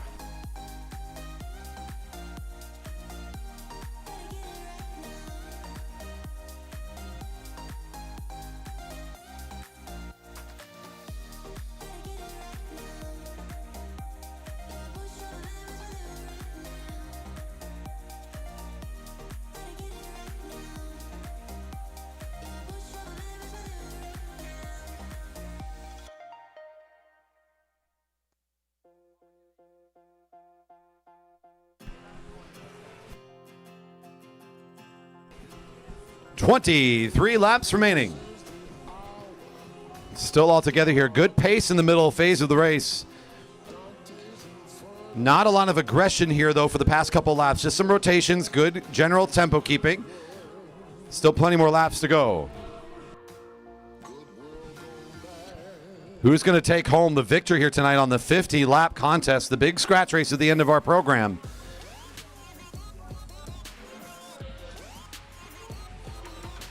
And still, of course, our $50 Velodrome Preem on the line at some point. Bell hasn't rung for that one, so the cash payout still ahead for the field. Our last race of the evening, we'll be seeing 21 to go here shortly. The celebrations do continue tomorrow. We have 5 o'clock start for Saturday night racing, continuing to celebrate 50 years of racing at the Velodrome. Hopefully you can join us either in person or on the YouTube stream tomorrow for will be some more fun racing at the Velodrome as we continue this weekend of celebrating 50 great years. Get a couple riders out of town this weekend, should be returning back soon to us. We've got even one junior all the way at Junior Worlds competing this past week. Merrick Gallagher's out of town, who would also usually be here competing in this field.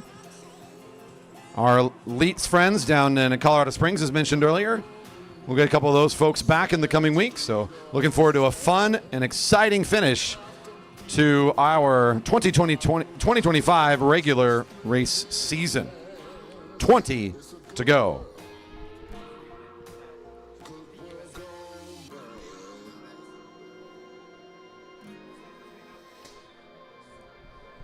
So this is kind of getting me thinking about things. It's like, I've been here for a while too now.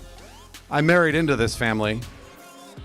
That was a bit ago, and I was talking with the crew up here. I was trying to figure out, okay, well now I'm inspired to think about the laps from that perspective. At some point, we've hit the lap counter. That means how long, how long have you been here?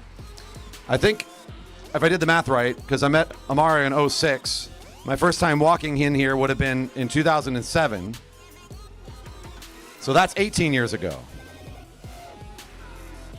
Just so happens, our field's about to see 18 to go. And since I get to ring the bell when I want to ring the bell, I'll ring it for my lap.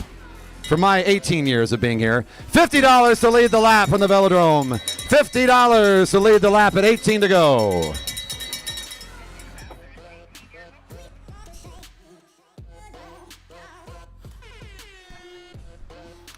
And the Stars and Stripes putting in a proud one here. Andrew Martin sends one forward. The field looks like they're standing still when Martin does one of these.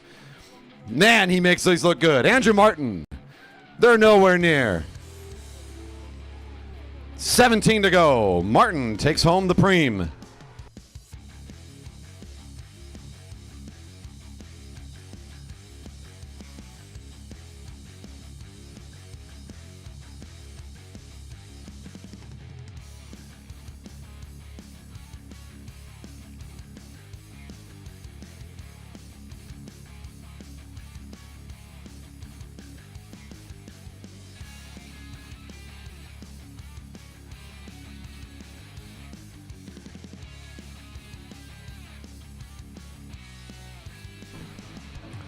Plenty more laps to go, 16 remaining.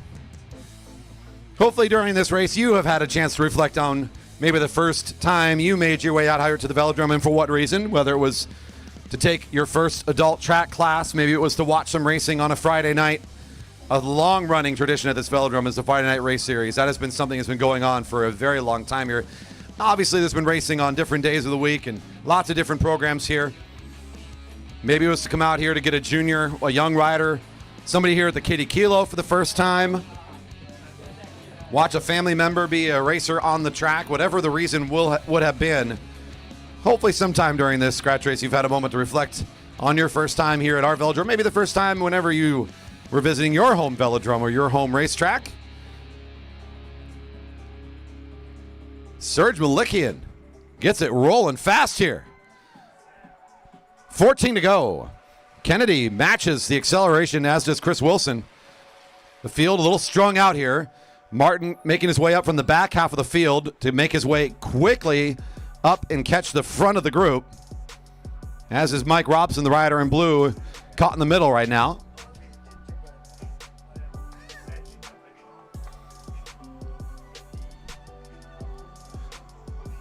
The big 50 lapper still working its way down to this finish. 13 to go. Chris Wilson on the front. Tyson Danielson up next to take the lead, number 104. He'll pull up, as do a few more riders. Ready for a little bit of rest after all that aggression over the last couple of laps.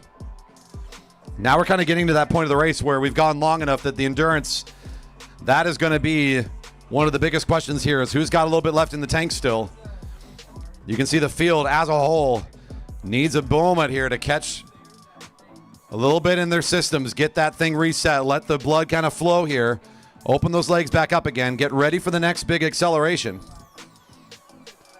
With 12 to go, Kennedy is going to be, as they often are, the rider to restart the speed.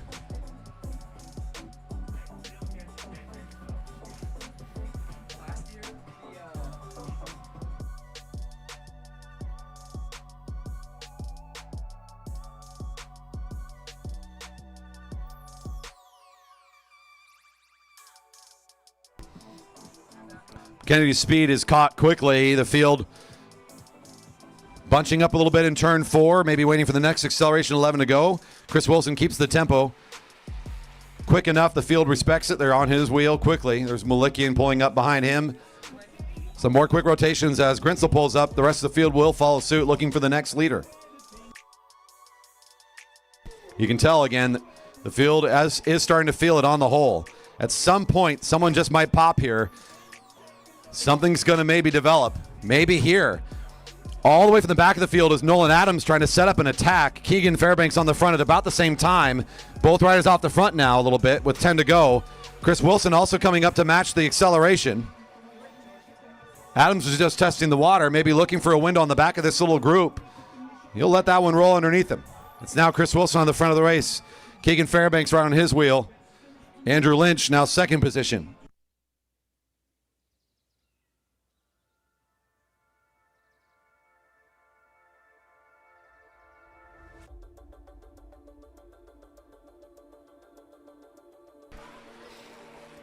Nine to go.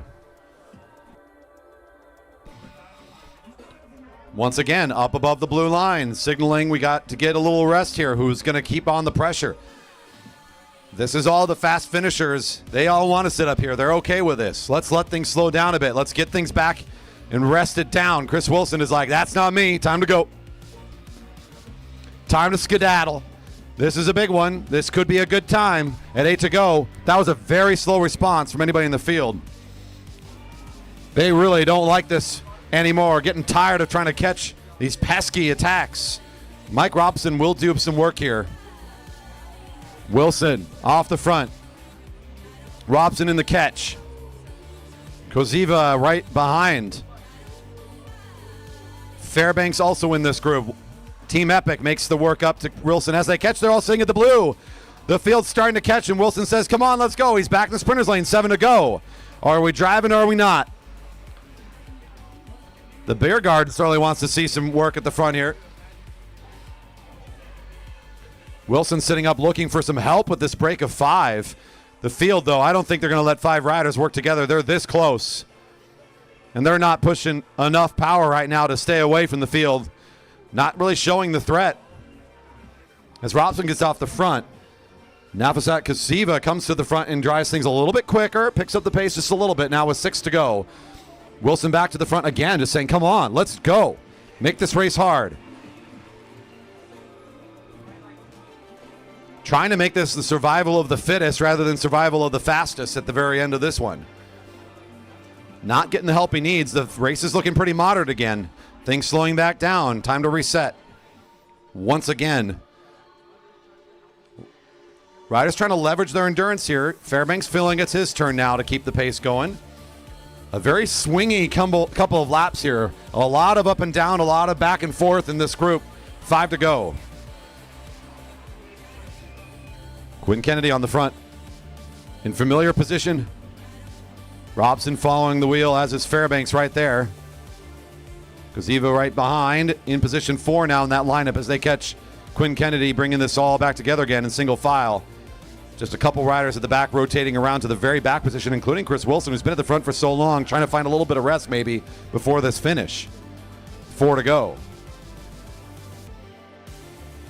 Coming all the way up to the front now, a couple of our riders who've been kind of near the back for a bit, including 339 from Coalition. Zach Simon working his way all the way to the front there for just a moment.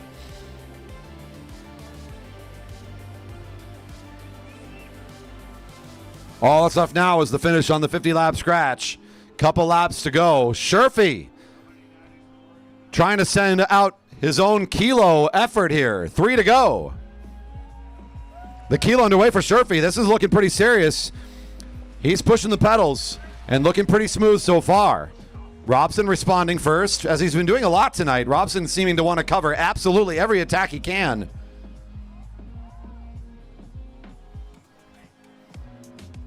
Sherfy's still looking pretty strong here. Good opportunity to win this race off the front. Trying to get into that position. Hold smooth for another 2. Sherfy still at the front. Here's the fielder at the blue line. Who's going to go catch? Lynch is thinking about it. There's no team tactics in here at the track, says Lynch. That's not how we play. Lynch is racing for himself. He's trying to get himself a little bit close to the position of Sherfy. He's now going to bring this drag race up to speed. 50 laps coming down to the wire. 1 to go. Sherfy, can he hold off? Nolan Adams, Andy Lynch. Andrew Martin forced up high around Nolan Adams. He's getting back into position. The drag race really setting up down the back straight. Sherfy's trying to hold off the speed. Here comes Martin out of the field. Going to do it again, just like he did for his sprint. Goodbye, field. Goodbye. Sherfy. Here comes Martin to take the race. The 50-year scratch all the way back from the field. In the Stars and Stripes. Takes another one on Friday night. Chris Wilson fights his way all the way out of this field. And look who's up there as well. Is that number 316, Ryder Carlson? Third across the line. A Cat 3 kid pulls out a third place finish in the bunch sprint. Smart racing from the youngster. Sherfy with an impressive last minute effort there to try to win the race. But the field holds on. They get him close, and Martin says, "Thank you very much for bringing me up. Let me go win another."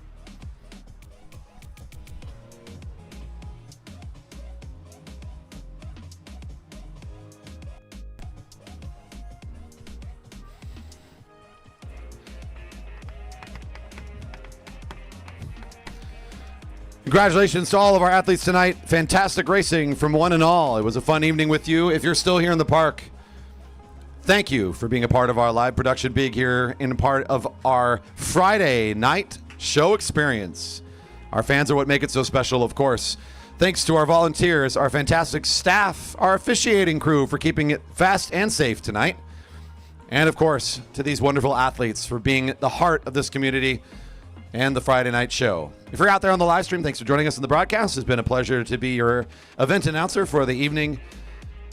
If you enjoyed anything you saw, don't forget to hit that thumbs up, the subscribe button, share the video with somebody, let them know you watched something pretty cool up here in the Pacific Northwest at the Jerry Baker Memorial Velodrome. This has been the Friday night of our 50th anniversary celebration event. More racing tomorrow, 5 p.m., Saturday night racing to continue our 50th celebration.